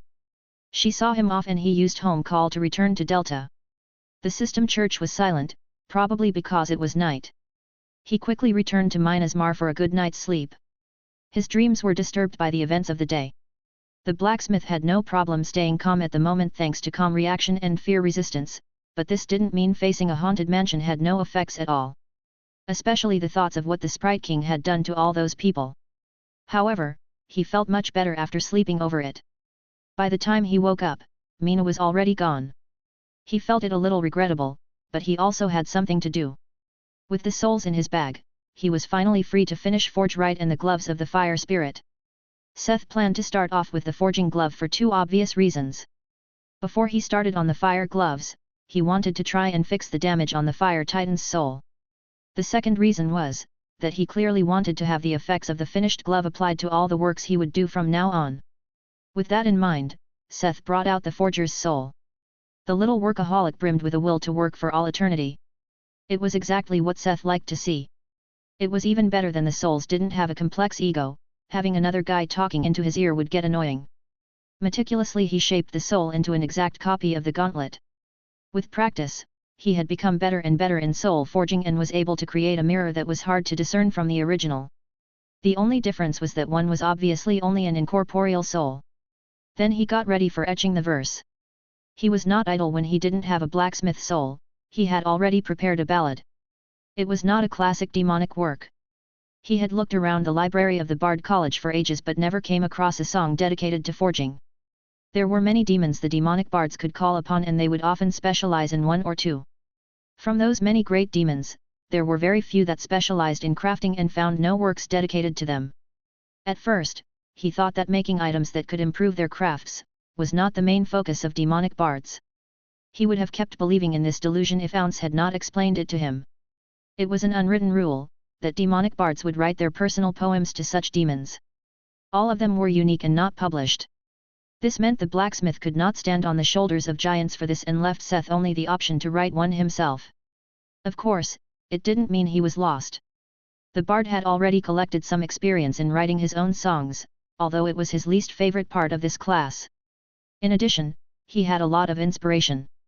Although he knew quite a lot of demonic ballads at this point, when H wrote himself, he found that he was pulled to the style of dwarven ballads. His inspiration came from his time in Tord's smithy. Even though he sucked in normal ballads at the time, he still knew a lot of them, and when it came to forging, he couldn't think of a better style than dwarven singing. The mix of dwarven style and demonic language had unforeseen effectiveness when he devoted the song to Ogun, one of the few overlords of the Forge. Brothers of the Forge, epic. It was the best ballad he made so far and even brought his songwriting, adept, to leave for. He had tested the ballad beforehand, by making a ring while singing it and engraving it on a simple vambrace, and it had worked quite well. He had given them to Hone and Whedon. He also brought out a new acid Allison had developed. She had pestered him for almost half an hour about how much materials for a soul etching acid cost and how hard it was to develop something to harm something she couldn't even see. In the end, it was mostly bragging about her alchemical genius. He sat down at the etching table and placed the soul of Forge right before him. With channeling activated, he grasped the brush and attempted to start drawing the demonic runes, when he noticed something wrong. Ogun was a very passive demonic deity, but when he tried to use soul trade to see if he could further strengthen the effect, he actually got a response. "Sing it," was the gist of the mental message he received. If he wanted to improve the effects even further, Ogun wanted him to sing the ballad out loud while writing it. This was usually not necessary, even when what was being etched was a ballad and not a poem or verse. However, the infernal skald didn't beat around the bush. If he could get even greater effects for singing while etching, he had no problem doing so. Augmented with all his skills, the blacksmith's voice rose and filled the smithy. "Brothers of the Forge, rejoice! Swing, swing, swing with me, raise your sledge and raise your voice. Sing, sing, sing with me." With powerful strokes of the brush, he carefully wrote the words at the same time as he sang them. After a moment, he felt the current of power flow through him thanks to channeling. The demonic runes were filled with power. As he continued, he felt, even more, power flow in, but not just through channeling, but he heard another pair of voices sing along with him. Down and down the hammers strike, forging sword and spear alike, armor, helmet, shield, and more. Hanging in the forge's store. In the adjacent workshop, Whedon and Hone, the two dwarven smiths, had started singing along with their rough dwarvish voices. The energy transmitted to him by their voices also flowed into the demonic runes, and the forger's soul started glowing like the embers of a forge. Seth stayed calm. Originally, this was not a ballad that would make others sing along, even though the second sentence called upon them to sing along. There were a few reasons this could be happening, but it didn't seem to have an adverse effect on the two dwarves, which was why he decided to continue. Writing the last rune, the song also came to an end, and then the workshop fell silent. Well, Seth's workshop did. He could hear crazy hammering from the other two. He would have to take a look later. The result of the song was not a simple effect. There was actually the line "blessed by Ogun" added to the description of the soul. Although the demon was not as dominant and well known as Hephaestus, having the blessing of two higher beings combined on one forging glove seemed almost decadent. He still did it. The blacksmith infused the blessed soul into the forge right gauntlet and finished it by quenching it in the water of Styx. Ding! You have created a piece of legendary equipment. All stats +1. Hearing the notification, his heart raced. His was his second legendary item. Checking his status, the experience for blacksmith and enchantment also made a huge jump and was just shy of a level up. He stood there for a moment to collect his thoughts before he pulled the gauntlet out of the waters of Styx. Radiant Forge Right. Legendary. Physical damage, 500. Mag damage, 500. Physical DEF 1700. Mag DEF 1700. Durability 3000. 1 allows working with all materials. 2 passive skill, absolute focus. 3 passive skill, craftsman's precision. 4 improves in synergy with all forging equipment. 5 improves in synergy with skill, blacksmith. 6 improves in synergy with skill, goldsmith. 7 improves in synergy with skill, golem artisan. 8 improves in synergy with skill, enchantment. 9 improves in synergy with skill, reinforce. 10 improves in synergy with demonic skills. 11 plus 100% skill effects. 12 improves the performance of all minerals. A magnificent gauntlet created by the hands of craftsman Smith with the help of divine and demonic intervention. Any blacksmith would give a leg to call this gauntlet his own, but not just anyone is able to wield it. Requirements: Blessed of Hephaestus, craftsman blacksmith or higher, accepted by the Blessed of Ogun. Chapter 573. Spicy Audience. It had really become a legendary item, and it had the right to be called that in Seth's opinion. At this point, Forge Right did not only augment all his basic blacksmith skills, but also the more magical like enchantment and his demonic ones like forging ballads. Ogun's influence had further improved it in a direction where it fit better with a demonic bard who specialized in forging weapons like himself. With Wraithguard and Forge Right, he now has a pair of gauntlets that augmented all his major crafting skills. Seth, are you in? The blacksmith was still marveling at his second legendary item when someone's calling broke the moment. He looked over and found Evie standing at the door. What's up? Alzalsar sent a message that she finished what you asked her to do. The blacksmith's eyes lit up. Although she kept it vague, this had to be about the way to refine ethen on Earth. Although he had an ungodly amount, for now, Seth was still interested in refining some native to his home world. Since the moon silver could have slightly varying properties based on the moon of the world it comes from, Seth wanted to see what difference there would be between imported and locally produced materials. Unfortunately, he had already used the ethen of the Spear of Bitter Mercy earlier and didn't have the chance to compare it to the stuff Poulter had sent. But now, if Al found a way to make some on Earth, he could have 2 options when using ethen. It was like having 4 kinds of epic metal he could constantly produce himself. What blacksmith wouldn't want that? He hesitated for a moment, looking at the glove in his hand. Seth really wanted to try it and continue with the gloves of the fire spirit, but he ultimately decided that they could wait. I will go to Delta and visit Al, he informed Evie. Before you go, do you have any idea what is going on with these 2? Evie hurriedly asked before he could teleport away. She pointed to the hallway outside. Following the direction she was pointing, he could hear the 2 sounds of hammers striking metal from outside.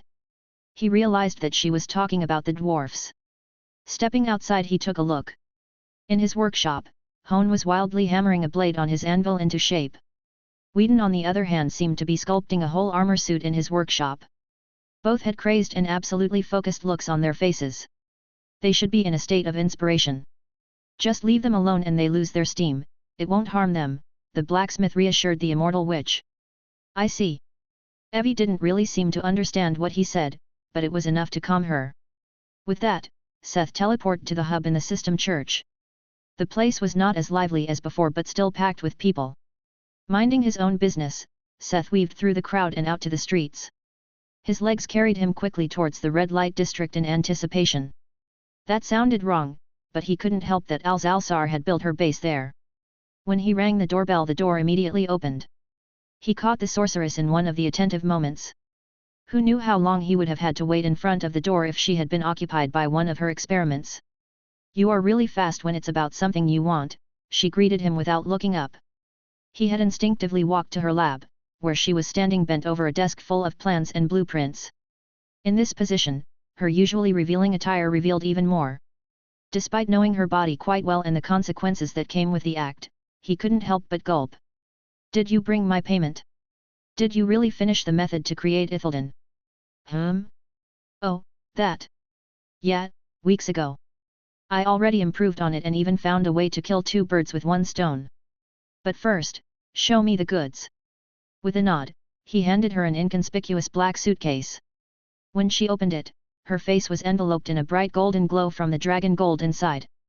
For a moment, the eyes of the sorceress seemed to glow even brighter than the gold, but it was probably just a reflection. Now give me the refinement method. She threw a small scroll at him. He didn't wait around and immediately read it. Like with Olympian silver and bones of Seth, the method to refine ethen became part of the material description. What is this? How am I supposed to do this? He exclaimed frustrated. The method to create ethen was extremely complicated. It was not as easy as asking a god to bless some iron at the cost of some materials. It needed an extremely complex formation, in a special auspicious place. To make it worse, it would take several months to form only a small amount of the material. Stop whining. Didn't I say I already came up with a way to improve it? Come here and take a look, she said and stepped to the side. She prompted him to take a look at the blueprints on the desk. They were detailed sketches of the floating isles above Delta and plans for many kinds of formations on their surface. What is this? Seth asked concerned. Just what was this crazy lich planning? Didn't I say it's a way to kill two birds with one stone? Mary kept going on and on about the officials of Delta asking for an explanation concerning the flying islands. Since your stupid government managed to pull itself together lately, they are asking me to take responsibility. She put the last part in air quotes and scoffed. When she was looking to improve the yield of the formation to create ethen, she found that the only way was to increase the size and power. At that point, she added one and one together. The plans on the desk were the detailed plan for a defense work based on the using the floating isles, their positioning, and course. We can sell this to them as a way to take responsibility for blowing up their precious mountains, but underneath the surface is the formation to create ethen with the power collected through the floating archipelago formation, as I call it. With we can create at least 1 ton of ethen every month, she explained proudly. Seth stared at her. He stared at the plans. He stayed silent for a full minute and took a deep breath. You know what? Go for it. If we can really get them to agree to this, all the better. As for the money and materials, Alzalsar mumbled. Speak with Mary. I'm sure we can make Delta pay at least a part for this. After all, it is something that will be able to protect the city without relying on the technology of the Empire. Seth was sure they could fleece the city and not just the city, maybe even the Empire. Since Grina followed the policy of self-reliance, Lena might be tempted to invest in a local defense work. It could relieve some pressure from the Empire's facilities here. Of course, you did put some fail-safes in, right? Seth ascertained. Who are you talking to? Of course. Neither spoke out what they thought, but they were in silent agreement. In these matters, they were on the same wavelengths, which was probably one of the reasons Alzalsa still stuck around. Everyone needed a comfy home with people they liked. Oh right, what happened to the guy you captured? How's your research in that regard? I'm mostly done with him. I didn't have much time because of your request, so it stagnated. So no funny new method to become strong anytime soon. Nope, you will have to give me a few months. Good, good, just make sure he doesn't die. I have a hunch it might be important in the long run. A hunch, hey. Yeah. They talked for a while before Seth returned to Mina's march. The day was getting late, but Seth didn't feel like waiting for tomorrow. He got something to eat from the canteen and got on his way to the workshops where he found 2 completely exhausted dwarfs slouched over their anvils. Even though they lost consciousness from fatigue, they could be proud of the items laying beside them. He put them both on the ground and draped some blankets over them. They would probably sleep all the way till morning. Chapter 574. Chicken Soup. After moving the dwarfs into a more comfortable sleeping position, Seth entered his own workshop. In the corner was Cerberus diligently turning all kinds of raw material into weapons for the shop. Originally, the golem was meant to take a support role in the smithy, but Seth seldom needed a second hand. Instead, Cerberus became the cornerstone of the turquoise anvil's weapon supply. With all the sudden and sometimes long breaks, the shop would have long broken down without the golem's steady production. It was just a shame that Seth only gained a small fraction of the proficiency for weapons the golem finished alone. Otherwise, he would have probably already been a master now. Seth shrugged, these thoughts led nowhere, and he had something to do. The first step to completing the gloves of the fire spirit was to try and repair the soul of the fire titan. Its description mentioned that the soul was damaged by unknown means. Standing at his anvil, the blacksmith could finally thoroughly assess the damage. He had already gotten the hang of refining a soul with spirit forging, but when he started working with the Titan's soul, he felt that his abilities had gone through a qualitative change. He could quickly identify that there were two kinds of damage. On one hand, there were damages to the soul itself, and on the other hand, many of its core memories were fragmented. Seth arbitrarily called these elements of the soul core memories because he found they were the most fundamental component in the forming and function of a soul's ego. Especially his excursion in destroying an ego had made this clear. However, he didn't really know what these actually were, since he couldn't read memories. He could only roughly guess what exactly they did or meant. A vague example of how he saw them was like parts in a machine, or organs in an organism. Before he had seen them as impurities because common souls had at best only fragments of these complex workings left. After checking his skill window in the perk list, he found the reason for the recent change. Level 8 of Spirit Forging improved his skills in helping the formation of an ego and helped him to create soul armaments with an ego. This meant he not only had a chance to repair the Titan's soul but also restore its ego. The problem was, how? Seth had dealt with damaged souls before. For example, every time he extracted a soul from an item like his weapons, they would get slightly damaged, but these damages were only like bruises or cuts. Superficial damage that could be repaired by patching it up. They were like the first kind of damage to the Titan's soul. On the other hand, it was normal for the souls of the dead or the harvested to have fragmented memories, however, they were never labeled as damaged. He realized the reason why only slowly as he kept investigating the soul. The reason these souls were called damaged was because they were not yet judged to be of a different state of existence. All the parts that constituted the unharmed soul were still there, just broken.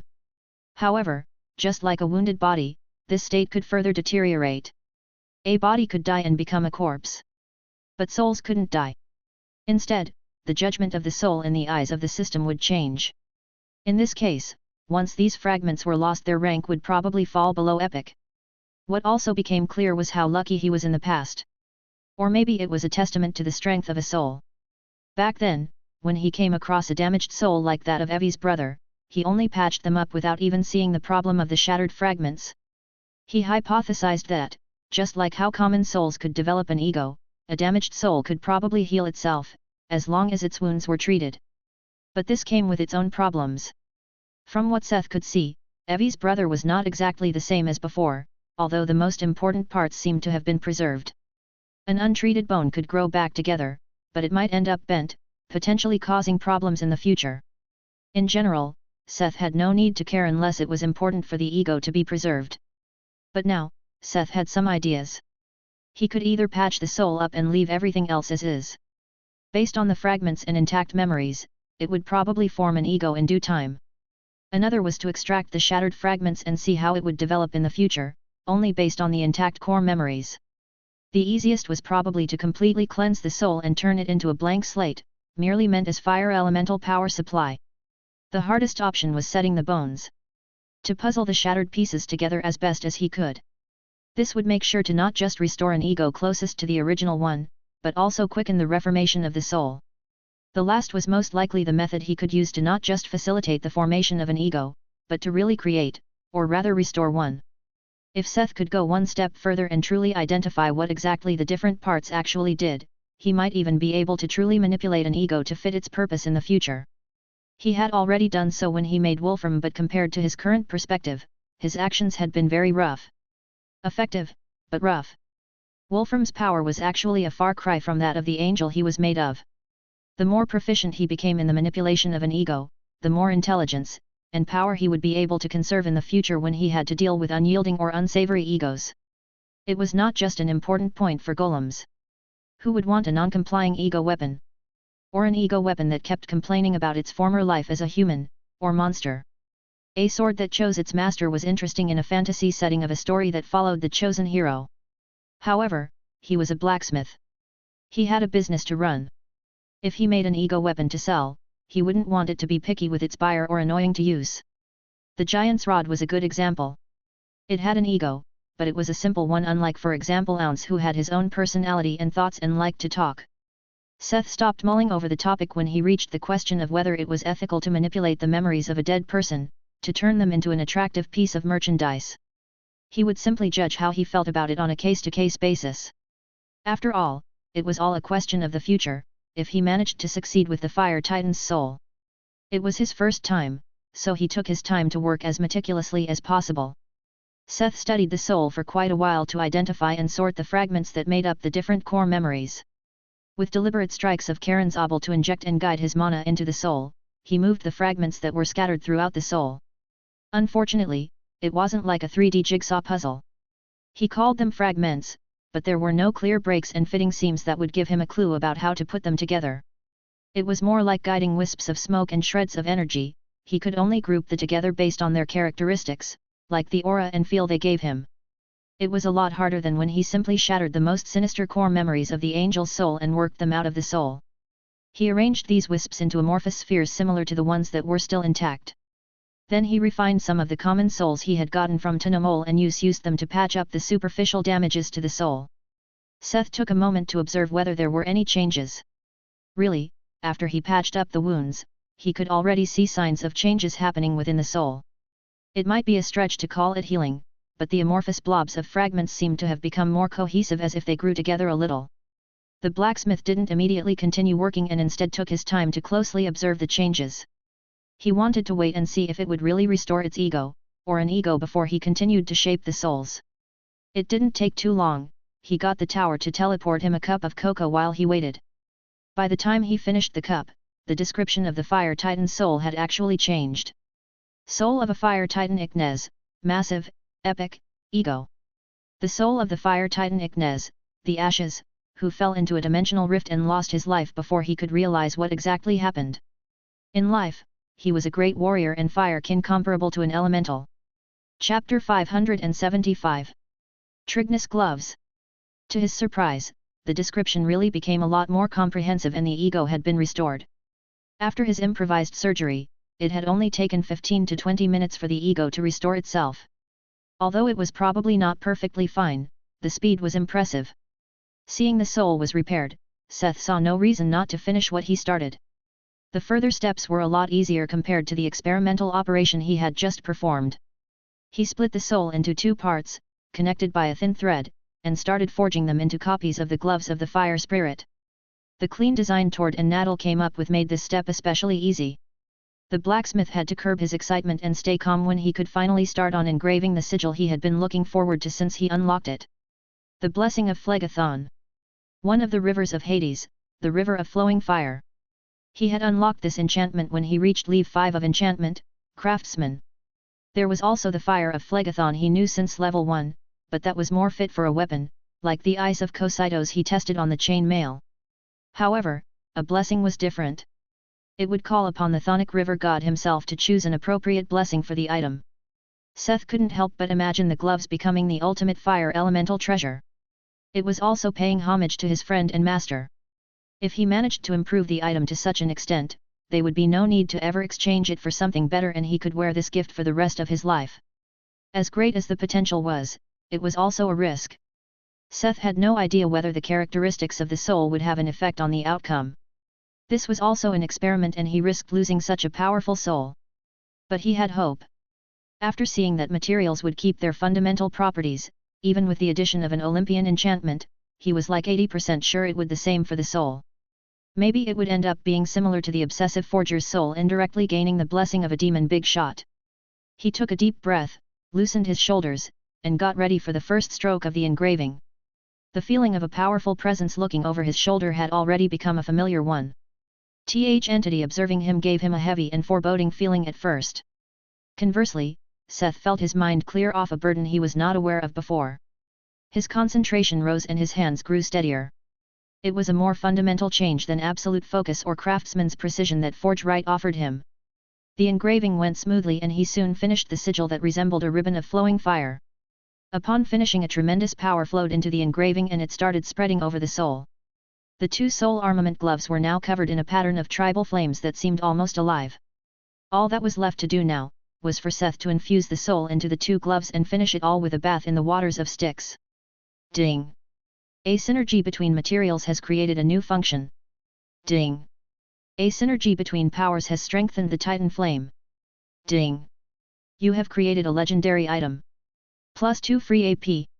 He heard some notifications, however, he was slightly disappointed when there was no synergy with his trait. If he was honest, Seth also didn't expect it. He didn't know any Olympian myths about special gloves. It was obvious that his trait would not always activate, especially if there was no strong connection to anything. The blacksmith also found that the proficiency and rewards he gained for making this legendary item were a lot less than what he got for Forge Right. Even so, he didn't think that the rewards would become progressively less. He guessed that he earned less because he was already working with a finished legendary item and didn't make it from scratch. It felt like the system telling him good job. You didn't ruin a perfectly good item and giving him a small boon. After wondering about it for a moment, Seth finally pulled the finished gloves out of the bubble of water and inspected them with gleaming eyes. Trignus Glove. Set 1/2. Legendary. Physical Def, 1500. Mag Def, 1500. Durability, 3500. One item is immune to fire and light damage. 2 plus 200% to the effect of to all fire-based skills and abilities. 3 plus 75% cost reduction of to all fire-based skills and abilities. 4 plus 50% damage to all light-based attacks. 5 plus 30% mana cost reduction. 6 plus 50 strength. 7 plus 50 endurance. 8 plus 50 willpower. 9 Phlegathon's fire. 10 Draconic Titan flame. 11 Salamander fire. One of a pair of gloves of a cooperative work between tailor craftsman Nadal the master blacksmith Tord and the craftsman blacksmith Smith. The lining made from the soft leather of the underbelly of the fire spirit salamander and fabric weaved from celestial bronze, and the added plates made of fire dragon bones created the original pair of gloves with terrifying effects. Using mysterious means and the support of a divine being, craftsman Smith further imbued the item with mystical powers. Set effect. Plus 100% damage to fire-based attacks. Ability, Flame Aura. Toggle skill, Fire Absorption X. Active skill, Summon Draconic Fire Titan. Active skill, Punishing Rapids. Available magic, Fireball, Flamethrower, Fire Cloak, Fire Shield, Fire Rain, Fire Lance, Fire Wave, Firestorm. Requirement, Blessing of Hades or Phlegathon. Seth's jaw dropped. There were many obvious and some subtle changes that made his mouth water. Aside from some of the base stats improving, the options named 3 kinds of flames, which was most likely the origin of its name, the Trignus gloves. The moment he put on the gloves, he immediately understood the meaning of these 3 entries. When Seth first gained the skill of pyrokinesis, he learned that there were special flames and fires he could tame or contract with. His spirit flames were one such flame. Contracting or taming these fires gave one the ability to change an ordinary fire attack into attacks of this fire's nature. The 3 flames mentioned in the description of the glove were also such flames. Seth could feel that they were 3 distinct fires with different characteristics. The salamander fire was a pure flame, closest to ordinary, natural fire. The fire of Phlegathon seemed dark, murky, and heavy. Inert and sluggish, it gave off a feeling of rolling mud and thick smoke. However, the blacksmith could feel there was more to it than was visible at first glance. Lastly, there was the Draconic Titan flame. It seemed like this was a synergy between the fire dragon bones from the glove and the inherent fire properties of the Titan soul. This fire felt terrifying and oppressive. It was clear that this was a fire with very strong damage. With these 3 and his original spirit flames, Seth now had 4 options to use aside from ordinary fire. Especially the latter 2 drew his interest. The other changes happened to the set effect, then they were not any less mouth-watering. The most subtle change was probably fire absorption, which became a free toggle skill, and lost a lot of its former restrictions. Now Seth could even use the fires he started himself, to replenish his health and even his mana, to a lesser degree. The most obvious change was the addition of 2 skills and an ability. Flame Aura allowed him to cover himself in a protective layer of dense fire that could also be used to attack. He could also accomplish this using pyrokinesis, but with this skill, he would no longer have to concentrate on not burning his own clothes. The principles were also slightly different from just covering himself in a fire. The blacksmith felt the need to test this skill in actual combat to really understand it. Looking at the skill, one of them was easy to understand. Active skill, Punishing Rapids, no cost, 2h cooldown. Wash your neck. The flood fires of Phlegathon are summoned and wash away the sinners. Targets will be judged and suffer more damage according to their sins in addition to base damage. The last one was the most mind-boggling, as it was a rendition of his accidental success with Alzalsar. Active skill, summon Draconic Fire Titan, no cost, 2h duration, 30h cooldown. To see the world burn. Summon the mutated Fire Titan Iknez to assist you in battle. What Seth couldn't understand was how exactly this function came to be, since he didn't have any material of Iknez's original body that could help in this synergy. It was only after reading the description of the skills, that things started falling into place for Seth. The fire was called the Dragonic Titan Flame and he could summon the Draconic Fire Titan. Adding to this the notification and the skill description calling him a mutated Fire Titan, Seth came to the assumption that it had to do with the Fire Dragon bone plates. He could only make the conjecture that Fire Dragon and Fire Titans might be an example of convergent evolution. Maybe their bones were so similar to each other, that the dragon bones could act as a sufficient medium, just like the original remains of the Titan. This was just his guess. In the end, he had no reason to complain about being given the option to summon another companion into battle. Especially, since he came to the conclusion that these soul summons were technically immortal, as long as the item that inherited the soul was not destroyed. Seth realized how far he had come, that he was able to think of a mighty Fire Titan, as an expendable minion. All the improvements sounded powerful, but to truly get an idea of their effect, he would have to test them. It was late at night already, but Seth decided to give the training rooms a visit. Chapter 576. Hot Training. When he entered the wing dedicated to training, he could hear the sound of fighting from one of the training rooms. Who was training this late at night? Curious, Seth came to the door of the room the sounds were coming from. Inside he saw two shadows fighting at a speed his eye could hardly follow. One wielded a training spear, the other a sword. From the golden mane following the spear wielder, he realized it was Monique, while the other was Jonah, based on his elusive movements. Seeing their speed and movement, Seth was humbled by the view. He realized that despite his improved attributes he could probably barely keep up with them in a melee fight. He had felt quite powerful after these past adventures, however, he had to remember that others could not be underestimated. These two were epic melee classes, but similarly rated mage classes would have a similar advantage. Compared to a crafting class like his, their multipliers for the invisible stats were much higher, easily double or triple, and more geared towards their specialties than his own. The only things Seth had going for himself were the abilities of his equipment and the boosts in stats they could give him. But the latter was not really reliable. Although the blacksmith has used all kinds of methods to push his stats, he had decided to be an all-rounder. All his stats ranged from 150 to 200. Adding all of his equipment he was pushing the 400 attribute points in many of them. He now saw that this wasn't enough to gain a clear advantage. Others, like those two, specialized in attributes pertaining to their class, enabling them to rival these numbers in their important attributes. Seth had been really happy about the Trignus gloves, but he realized that he couldn't stop there. He had to master the usage of his items. But this wasn't all. Not only did he have to master their usage, but he also needed more. These two were just people with epic classes. He couldn't book on the chance that all champions that would appear on Earth were friendly, weak, or outright idiots. There was no guarantee that possible challenges in the future would be conveniently weak to his strengths, like the ghosts. The blacksmith had committed to the path of crafting, and as an all-rounder he was confident that he had more versatility than others, when it came to dealing with problems. Lately, he had been slipping into the thought of making items for fun, instead of survival. His golems had given him a sense of security, but there were no guarantees. What if he couldn't use them? What if he faced an enemy with even stronger minions? He had many cards, but he could always face someone with overwhelming power. Seth hardened his resolve. In the future, he would have to go even further. He needed more items like the Trignus gloves if he wanted to keep up with the prowess of champions like Nadina. He also needed training to truly master them. He noticed that he had been standing there, brooding, for way too long. The bard didn't want to disturb the two and tried to leave silently, but he had watched a little too long. The two stopped their practice and looked over to the door. "Seth, why are you just standing there?" Jonah asked, panting. "Yeah, it's a little creepy to have our lazy hermit tower master suddenly enter the training rooms and stare at us with such an intense look," Monique joked. Sorry. I originally came to test a new item. When I stumbled over you two training, I got lost in thought.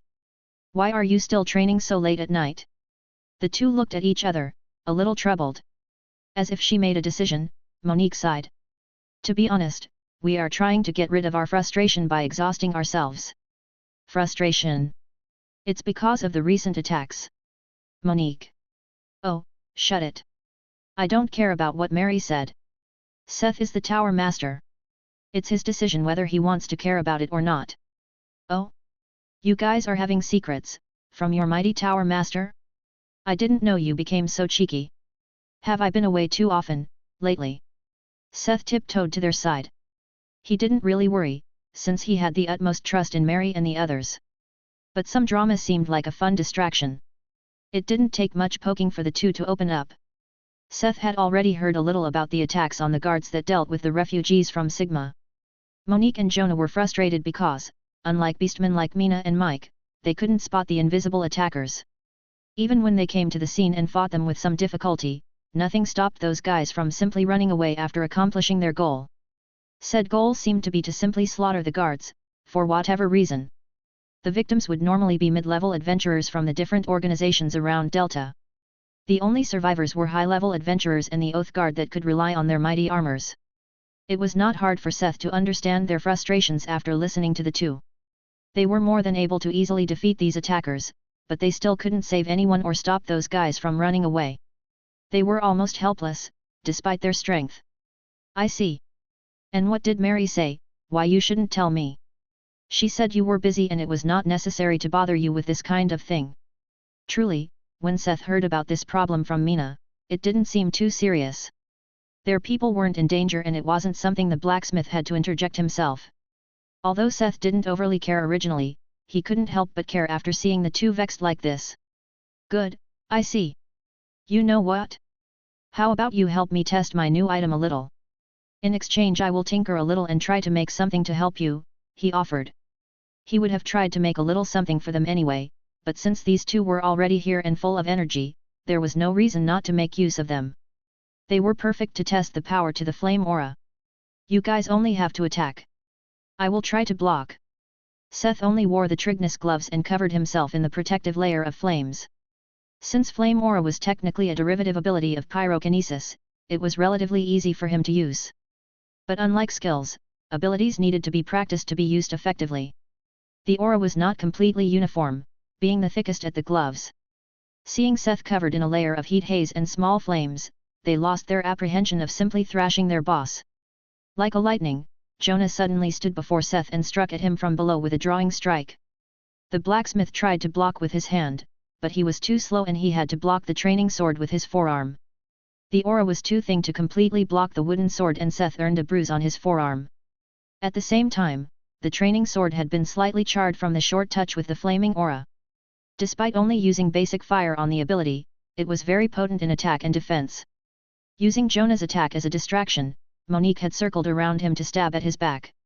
He barely managed to dodge, but a stabbing pain and the sound of ripping fabric told him that he didn't dodge completely. The blacksmith collected a bunch more bruises before he started getting the hang of the flame aura.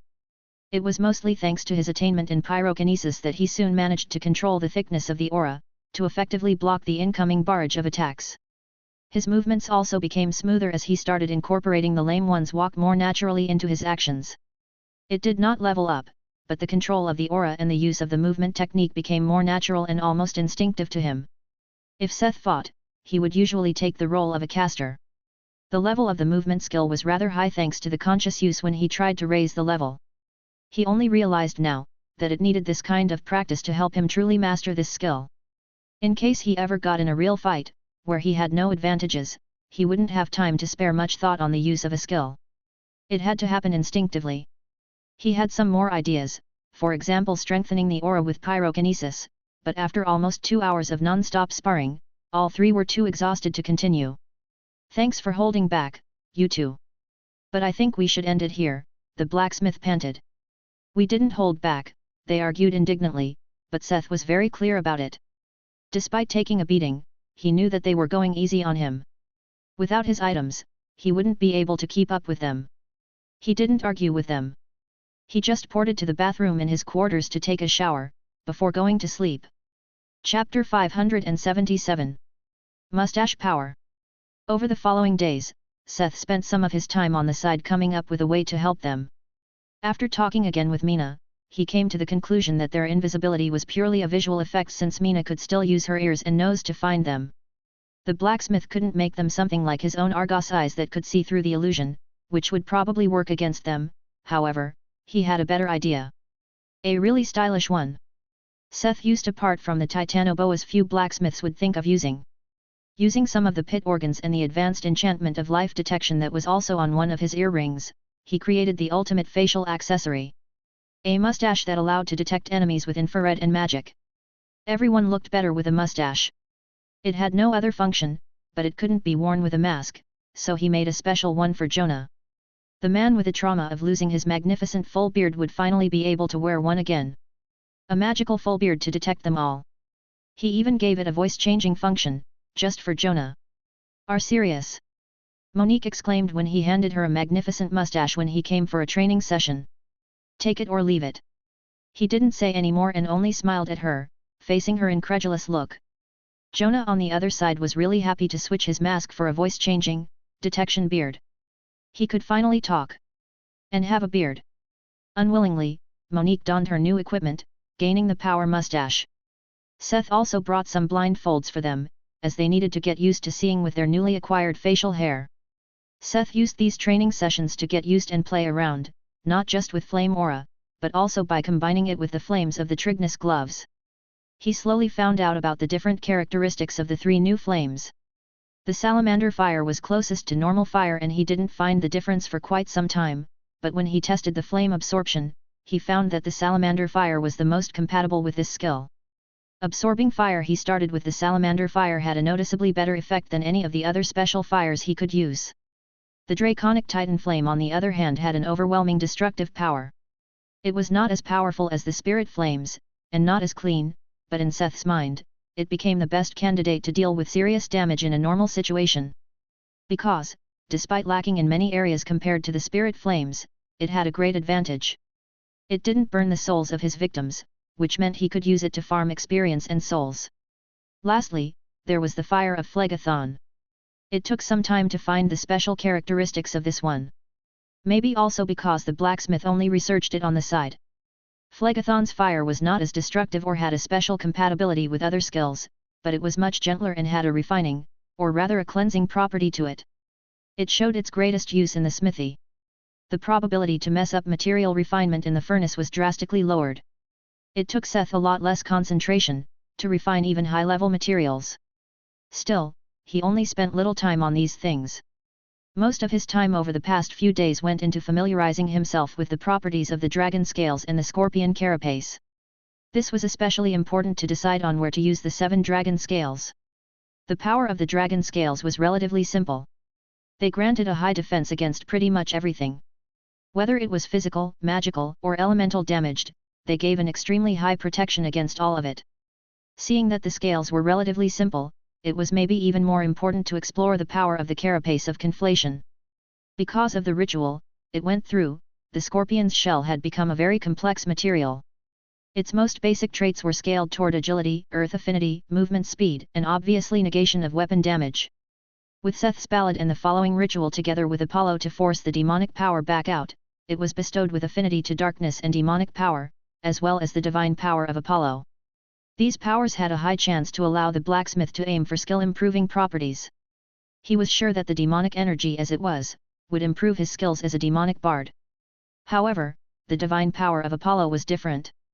The power was not as present as the demonic power and very diverse because of the many divinities Apollo held, and Seth was unsure whether the power of Apollo would be able to show any kind of strong effects this way. Facing this dilemma, Seth decided that it would need something like a catalyst to trigger these powers of Apollo in a specific item. Since it was called the carapace of conflation, he decided to use demonic etchings to bring out specific parts of Apollo's divinity. This required a lot of planning beforehand to make sure he could gain the most from these properties. He spent almost a week coming up with the blueprints he needed for his new armor set, exactly because he needed to research what catalysts to use on which item. Only after thoroughly planning everything out, did Seth start with the armor. The first step was creating the material. The basic properties of the two materials did not depend on their mass, which was why Seth began by making a composite material made of a thin layer of dragon scale and a thicker layer of the carapace. Despite the rank up of his energy manipulation and the ability of Karen's obel, it was a hard-to-accomplish feat. The two high-tier materials took a lot of mana and concentration to be hammered into thin uniform sheets. Fusing two such sheets together was comparable to forge welding steel. He had to take extreme care to make sure that they contained enough mana to make them malleable and stuck together. Especially, since he could not afford to mess up. He didn't worry too much about the carapace, but there were only 7 scales. With the ratio he decided on, 1 scale was enough material for a pair of vambraces and a pair of pauldrons. Completely exhausted, he had to sit down and drink some potions to rest. He had started 2 hours ago and barely managed to turn 1 scale into 4 sheets of material for the mentioned armor parts. The resulting material was a mix of the black scorpion shell with a demonic red hue and the faded grey of the dragon scales. The system simply called it a legendary composite material. In addition to the strenuous forging process was also that he kept on singing the forging ballad he had decided on. There was a principle of too much magic getting into each other's way. This was especially true when it came to magics of vastly different types. However, the restriction was a little less grievous when it came to effects that could be considered more neutral and those of the same kind. His all-time favorite, the damage reflective ballad, counted as a rather neutral magic and had little chance to get in the way of anything. It also was similar to the inherent effects of the materials used, which was why he decided on this when it came to the vambraces and the pauldrons. Gulping down water and potions, Seth came to the conclusion that he wouldn't be able to process all the scales to material in one day. There was just no way. After experiencing how hard it was, Seth he could process only 1 scale per day, at best. But it didn't mean he had to stop there for the day. Even though he didn't have it in him to process another scale, he had no problem starting on the first armor piece. Since he preferred to finish the pauldrons after the cuirass, he would start with the vambraces. Although he would usually have the Trignus gloves on the hand slot of the status window, nothing could stop him from equipping the vambraces manually. This was because, unlike gauntlets, gloves did not cover much of the forearm. The blacksmith intended to customize his vambraces in a way that they seamlessly fit with his gloves, to give him optimal protection, without losing any advantages. Once he had recovered enough, he returned to the anvil. From 2 of the 4 sheets, he cut the rough shape of the armor plates he needs. To accomplish this, he used a thin spirit flame like a plasma cutter before he proceeded to hammer them into shape, all while singing the ballad of damage reflection. Since he hoped to tickle out the effects to improve his skill, Seth used dyed minotaur leather to attack the armor plates too. With the raw body finished, he had reached the point where the 2 vambraces would stop being the same. Chapter 578. Graphias. One of Apollo's domains was the mastery of musical instruments, especially lyres. To kindle this part of the divine power inside the material, Seth chose an etching dedicated to Mustache, a demon of music and called the ghost of music instruments. Where the library of the college lacked in works that praised the demons of the forge, it excelled in praising demons of music. The poem Seth chose was only rare-rated, but it was long. Sometimes in demonic poetry quantity could make up for quality. The only problem was that long poems were similar to complex engravings, there was only so much space and capacity for enchantments on an item, and long poems ate up all the space. Despite that, Seth chose this work because of its very specific effect and the patron it was dedicated to. Mustache was a very amicable demon and there were some ways to please him, to make it easier to gain a greater effect. For example, the acid he was using to etch the demonic runes. Seth had brought the blood of Gleobum, the satyr minstrel, to Allison, who used a demon recipe to make acid with the blood. It was a very common custom among demonic bards to use the blood of creatures to enhance the effects of etching. This did not even have anything to do with magical properties. The blood of Gleobum was not much different from that of any human when it came to magic properties. However, it had meaning. When it came to demonic bards, the meaning was sometimes more important than magic properties. Using the blood of a satyr minstrel, a fellow musician, and poets, to etch the sentences into the armor, preserving them for eternity. It had something almost romantic and meaningful. And this was the point. In the end, the powers of these enchantments came from pandering to demonic sugar daddies. Demon were suckers for these kinds of airs and graces, and Mustache was especially susceptible to this kind of pandering. On top of that, this demon was also not against taking bribes, so Seth could also spend a sizable number of souls to improve the effects even further. As the demonic power flowed through him using channeling and into the runes he was etching, he could also vaguely feel the divine energy within the vambrace rousing. With the injection of more demonic power, he had broken the fragile power balance within the material. Just like Apollo, his divine power didn't like to be outdone. When he finally finished the engraving and checked the stats, Seth found that his assumptions were right.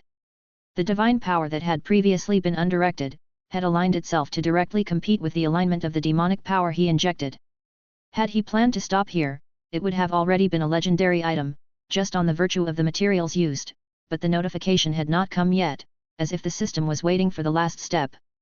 The last step, adding a soul. Before Seth had planned to fuse a bunch of common souls into massive ones and enchant them with the divine enchantments. Yet, after his experience with the Trignus gloves and seeing that the properties of souls would still have an effect on the final result, he thought differently.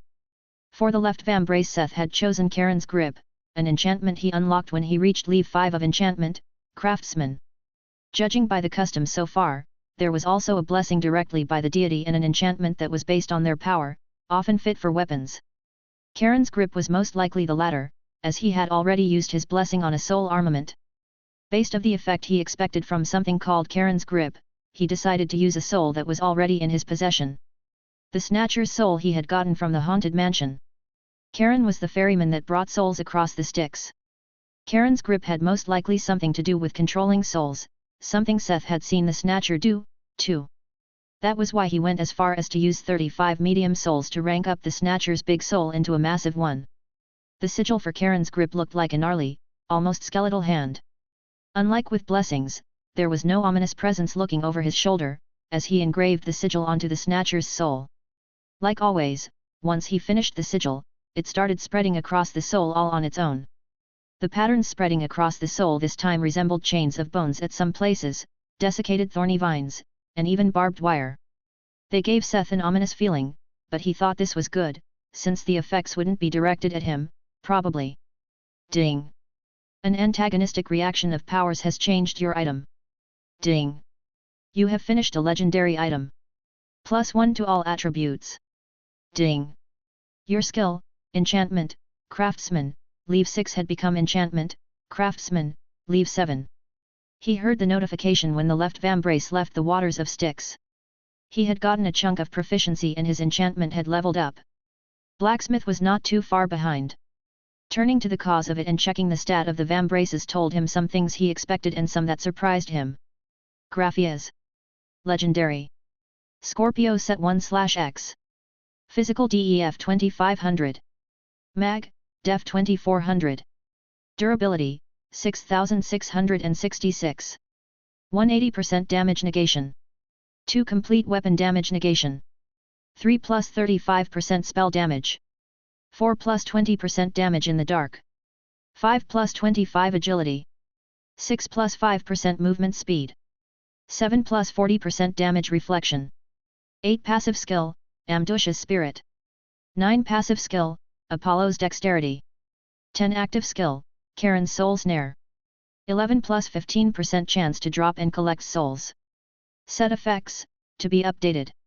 First part of a celestial set, planned and crafted by the gifted hands of craftsman Smith. Using divine and legendary materials, coupled with godly and demonic powers, he created a piece that is seeking its equal. Despite giving nigh invincibility, the awkward choice of enchantments makes it undesirable for most of the populace. Requirements: Seth Smith. Although he couldn't estimate the full effects beforehand, the defensive effects and the extremely high base defense were not unexpected. Some may say that 80% pure damage negation and complete negation of weapon damage were a little redundant, but Seth was not one of them. One was not complete, while the other didn't work against natural or magical attacks. This way he covered most bases. As the description called it, nigh invincibility. With a full armor set like this, he would be like Sigurd on steroids. The additional 40% damage reflection was a cherry on top. Lately, Seth had improved a lot and also gained a few things like titles that improved the power of his ballads. It was just a shame that 40% seemed like the maximum he could attain. He had not yet found a defensive ballad he liked better. A light surprise was the additional spell damage, which he credited to the dragon scales. Dragons were known to be masters of magic, he just didn't expect for the scales to also be part of this achievement. Seth knew that there were still some things missing, he knew would be part of the set effect, but the vambrace was already a great success. The vambrace alone already had a higher base defense than most epic shields. The most gratifying was probably the skills that were added. The two passive skills had roughly the similar effects. Both together almost doubled the effects of pieces played on an instrument. In addition, Apollo's dexterity improved the level of instrument mastery by 1 level, or by 2 if he was holding a lyre. Amdush's spirit on the other hand allowed the demons to manifest part of his powers and possess a designated instrument, to play a chosen piece of music. It was technically a way to give an instrument a temporary ego. Then there was also the effect of Karen's grasp. The blacksmith was happy about a higher drop rate of soul, but he really likes to add another crowd control skill to his repertoire. Karen's soul snare, no cost, 20 minutes cool down. Nobody leaves the ferry. Cast a soul snare on target. Target will become unable to move for the duration of the skill. Skill duration depends on the resistance of the target and the difference in willpower with the caster. What gave him a surprise more than anything was actually the name. Because of his universal translation, he knew it meant claws, but the blacksmith had no idea where the system got the name from. It was a ranged skill that completely ignored the physical power of an opponent. The only drawback was that it was only a single target. However, wanting more would have been too greedy, even for him. Seth did not dwell too long over the stats of the first vambrace. After all, he still wanted to finish the second one today. He once again equipped it to see that it fit well with the Trignus gloves before he walked over to the etching table. His plans for the right vambrace were completely different than what he had done with the left. Chapter 579. Seth. Sitting at the enchanting table, he set everything up to start working on the right vambrace. The acid this time was a dreadful sludge that Allison came up with during her experiments with different acid recipes. This stuff was so potent that it could even corrode the flesh of high-level creatures and instantly cause sepsis and necrosis. The divinities he wanted to stir for this vambrace was the light god's double property of healing and the plague. Finding a plague demon was easy.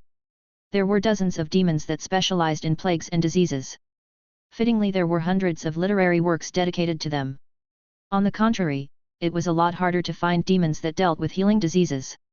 Looking for a fitting demon and researching the work of other bards took quite some time and was not easy. Finally, he had found the demon that fit the bill. Barbas, a demon of secrets. Similar to Apollo, he had a few specialties, and one of them was causing and healing disease. He was also a demon that taught mechanical art, which made Seth feel sympathetic. The poem he was now etching onto his right vambrace spoke of equivalent exchange. One cannot gain anything without first giving something in return. Seth liked the described effects because they were easy to understand and had no additional price. The enchantment would always have the same power. When he channeled the power, he could almost feel the smirk of someone looking forward to a show. Some demons had long fallen asleep, others were like gods. They craved entertainment, which was why many demonic enchantments came with the price of their donor's surveillance. This one was a little different. The described effect was called demonic debt. One could imagine it as a scale. The power allowed one to cause and heal diseases, however, by healing diseases one became indebted to Barbas, and by causing disease one paid the debt. The interesting part was that Barbas could also become indebted to the user if he brought more suffering than healing. Either way, Barbas would get his fun. He would either watch the user bring disease on people, or if the user was a good person, he could pay the debt by suffering the disease themselves. Seth had chosen this one because he had a definite way to control which of the two aspects would be active at the time. After the last demonic rune was drawn, they all lit up for a moment, a sign of completion, and the effect was added to the vambrace. The last step was the soul. At first, he thought of using one of the souls he had at hand, but they were all unfitting for the enchantment he intended to use. This was why he had made a trip to Tanol's shop the other day. Seth still had to chuckle when he remembered how flustered the goat was when he came to collect the debt so early. The demon was close to crying when he chose this soul, as one of his 2 freebies, and left the shop without having to pay. Soul of a brave, big, rare. The soul of a nameless brave who was denied a hero's death. Attack power improves when facing strong adversaries. Seth didn't quite know what it meant that it was denied a hero's death, but the effects fit what he needed. As the description said, it would increase his attack power, depending on the challenge he was facing. It was just short of a hero's ability to exponentially grow when fighting an overwhelming opponent. As for the enchantment the blacksmith had chosen for the right vambrace, it was called Call of the Kyrs. The Kyrs were the spirits of violent or cruel death, such as death in battle, or death by ravaging disease in Olympian mythology. Seth was rather sure that this enchantment also had the effect of improving strength in battle. After he turned the brave soul into the mirror image of the right vambraces, he started engraving the sigil. It looked like a stylized swarm of winged creatures that gave him a feeling of slight discomfort. He was glad that he couldn't feel a presence in his back, so this one also did not count as the blessing of a deity. Once he finished the sigil, the swarm of winged creatures grew, until a sea of them covered the soul vambrace. Feeling a little uneasy, he still decided to continue and infuse the soul vambrace into the right scorpion vambrace. Once again, the notification sounded. Ding! An antagonistic reaction of powers has changed your item. Ding! You have finished a legendary item. +1 to all attributes. Ding! Your skill, Blacksmith, Craftsman, Leave 6 had become Blacksmith, Craftsman, Leave 7. Blacksmith had now also reached level 7, while the proficiency bar on enchantment made a noticeably smaller jump than on the previous level. Looking at it like this, he might not even be able to reach level 8, even if all the following armor parts were also legendary. This cursed exponentially increasing proficiency requirement. He shook his head in defeat and finally looked at the vambrace he had just finished. Seth? Again with the weird names, he thought when he read the name. Universal translation told him it meant something like a venomous sting or bite. Seth. Legendary. Scorpio set 1/X. Physical DEF 2500. Mag, Def 2400. Durability, 6666.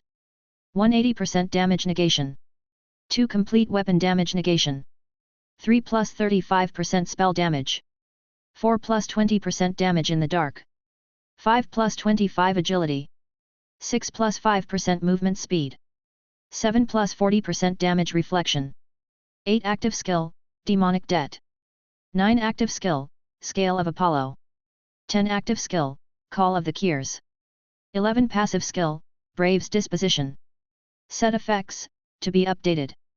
Second part of a celestial set, planned and crafted by the gifted hands of craftsman Smith. Using divine and legendary materials, coupled with godly and demonic powers, he created a piece that is seeking its equal. With nigh invincibility and a set of powerful skills, it would even shine apart from its set. Requirements, Seth Smith. Why had the last sentence changed so much? Were bardic skills really that unpopular? He stared at the flavor text for a moment, before his attention went back to the effects. Obvious, the first few were the same, as he intended for all the armor parts to share these. The demonic debt was exactly as described in the book. The skill offered either to give the next attack the property to cause diseases called the plague fall, or offered the use of a healing hand that could cure diseases and injury on touch. Causing disease would give him credits, while healing would accrue debt. It was rather straightforward. The interesting thing was how the divine power of Apollo had reacted to the enchantment of Barbas. While demonic debt was a back and forth he could control, Apollo's scale would automatically react to the setting of the debt. If Seth caused disease and gained credit, the demonic debt would have the attribute of healing, causing Apollo's scale to turn into healing tunes. No matter what music he played, the ability to heal his allies would be added to it automatically. But if it was the other way around and the bard used the healing properties of demonic debt and accrued debt, Apollo's scale would turn into plague wave, which would attack to his music and cause a plague status to all enemies in range. Seth felt that this was probably the most complicated mechanic in one of his items, so far. Call of Keers was a simple self-buff that could improve all kinds of damage that would cause a violent death. Since plague counted to this, it had a good synergy with the 2 disease options. Lastly, there was the disposition of a brave. It had the same effects that were mentioned in the soul description. It would give the wearer the potential to grow in unfavorable circumstances. The skill description was rather vague about what counted as unfavorable and how much the growth was. This one was a bit of a shame since Seth really disliked getting into unfavorable situations in general. It wasn't that big of a deal. He shrugged and checked one last time that the 2 finished vambraces fit seamlessly with the Trignus gloves when equipped. Satisfied with his work he stretched and tidied up the workshop. Seth was in a good mood. He was ready to work until deep in the night, but finished up for the day a lot sooner than expected. The mighty sounds of the heavy labries cutting through the air echoed through the mountains. Overflowing muscles gave off wisps of vapor and drops of sweat flew through the air, as he swung his weapon.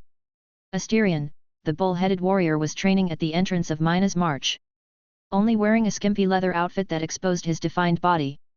Since Seth had told him, that he could do whatever he wanted, as long as he guarded the entrance, the Minotaur had started training in the cold mountain air. From the entrance, he could hear the jiggles and squeals, but he took it a challenge to tamper his mind. Over there, was a group of people, led by the tiny humanoid Finn. At some point, they had made it their routine to come at some point of the day and watch him train. He tried not to train, but they still appeared and watched him from afar. At first, their grimy gazes had made his skin crawl. He could feel their dirty thoughts. However, now, he had tempered himself to be able to ignore these fans. Oh, my! What an interesting creature, or rather a creation, a wizened voice suddenly spoke up behind Asterion, making the Minotaur almost jump out of his skin. He was used to being able to detect everything in his surroundings, but somehow an old man had sneaked up on him. In one fluid motion, the bull barbarian changed his scared jump into a turn and faced the old man with a battle-ready stance. Ho ho ho, no need to be so on edge with this old man, he said while playing with his beard. I was given his ring and told to come by and visit if I had the chance. With that, he flashed a small golden ring with the crest of Minas Mar on it. Chapter 580. Somewhere else, 16. Delta. The bar was filled with adventurers from all around the district. It was a bar close to the emergency shelters for the people of Sigma. Many of the people present belonged to prominent guilds and businesses and were sent to work as guards until the refugees settled in. Poha! Someone exclaimed after taking a big swig of beer. I'm telling you, it's those bastards from Minas March. Every time something happens, they are thriving. Behind the shiny facade, they have to be rotten to the core, he talked to his buddy. We are dying out there like flies and who is just fine, Right, it's those Oathguard guys. What epic armor. I bet they work together with those terrorists and they just don't hit them too hard, he spouted with a slight slur. Although nobody cheered in agreement, some nodded with a dark expression. They had lost quite few comrades and frustration was growing among the people sent as guards.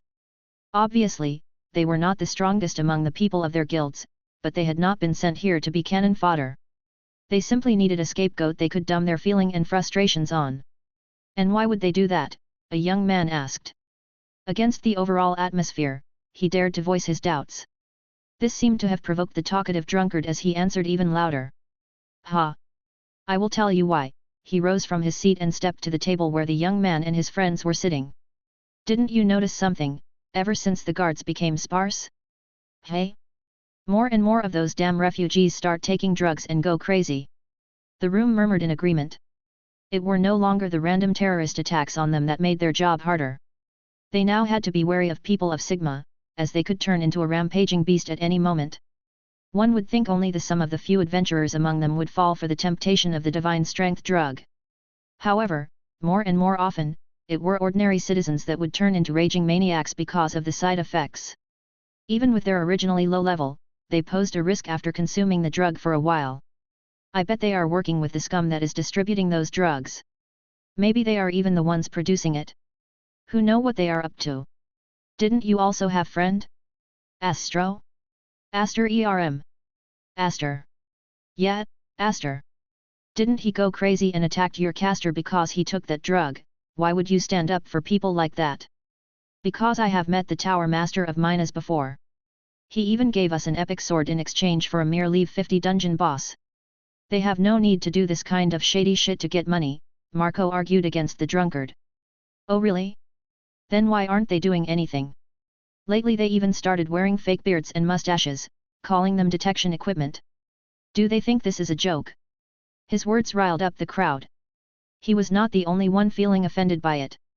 While their comrades were dying helplessly to invisible enemies, the Oathguard started wearing funny mustaches calling them equipment.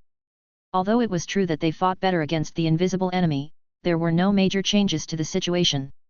Despite their oh-so-great equipment, they still failed to do anything. I won't believe this bullshit, that somebody's robe would strangulate them. They are getting rid of evidence. Marco was taking breath to argue back, but a hand grabbing his arm stopped him. Paolo only shook his head. His expression was just as depressed as Marco felt frustrated with the situation. The problem was, that they knew this was not the only place that was like this. People all over the cities kept talking about this topic, the drunkard was just someone too drunk to do it in a hushed voice. Even if they argued here, nothing would change. At best, they would get in a fight without helping the situation. Paolo's actions signaled Marco not to act rashly. Even if they sympathized with Myanmar, they were in a shrinking minority currently. If they started anything here, they might be jumped by the whole pub. Haha, are you backing down now? You know I'm right. No, you are not. But beating the shit out of a braggart like you won't changing anybody's mind. Paolo suddenly said dryly. Didn't you buy those rings in the copper anvil? Weren't you originally from the region Myanmar protected during the time when the shields failed? When even someone who owes Myanmar this much can turn into such an ungrateful piece of trash, there is no need to argue with the other wastes in this place. Let's leave. With a scoff, Paolo and Pia stood up, too. Slightly unwilling, Marco also turned around, to leave with the other two. The moment he showed his back, a blade flashed behind them. However, even faster than the drunkard, Marco had unsheathed his sword and slashed out. The jingle of metal could be heard. The eyes in the room followed the sound and saw a piece of a blade on the ground. Only then they realized what had happened. The young man just split the dagger of his attacker with one strike of his sword. Marco did not spare them any more attention and left after sheathing his sword again. What kind of sword is that? Someone mumbled. Didn't he say it was given to him by the Tower Master of Myanmar? Say what you may about Myanmar, they really sell quality products. Stop speculating, you guys. We have no idea what rating the dagger had. Hee hee, funny kids. James said after taking a swig from his tankard. We should look into them, they might be good recruits for the Oath Guard, Jess added with a small smile. Unlike the easily recognizable Oath Guard, the two were wearing their casual clothes and had been drinking after a day's work. What do you think of these rumors? Jess asked while taking a sip of her drink. It's not that weird that people would feel resentment, when others do better. But this scale seems suspiciously deliberate. Also, there is a pretty obvious perpetrator. Whoever sent those attacker probably has something against Myanmar. Are you sure it's that obvious? Jess asked. This could also be a third party stirring up a mess. We are not exactly enemy-less. Not to mention our competitors. The Tower Master has offended quite a lot of foreign merchants with the new jewelry business. Now that you mention it, there might be more figure hidden in Delta. But we are certain it's someone sowing those rumors. Should we talk to the lords about it? We should talk to leader Lydia and let her decide about that. Jess nodded. It was better if they left this to their superior. In case it went bad they wouldn't have to take any blame. They had not experienced any unfair treatment in Myanmar, but it was a habit they picked up during their more desperate years. I'm done drinking. Let's go. Yeah, let's. Lambda. Lines of text keep flashing on the computer screen inside the otherwise dark laboratory. Heavy steps can be heard. It's a slow shuffle, with feet scraping over the floor in an irregular rhythm. Accompanied by labored breaths, a dark figure entered the scenes. Staring at the flashing screen, it let itself fall onto the chair at the desk with a heavy thump. The chair creaks under the sudden weight. The human body is too weak, but soon, maybe with the new materials from Theta we will. It mumbled to itself before being interrupted by a fit of heavy coughing. Suddenly the lines on the screen stop. 23:22, Genome Sequencing Progress 100% dash. A small window opened with rows and rows of data. Just in time. Deformed fingers started moving across the keyboard. Starting several programs and initiating a row of new tasks. The dark laboratory slowly came to life. The figure stood up and tried to walk to a different console, when a heavy thud was heard. I have to hurry, it said after fixating the limb that had fallen to the ground.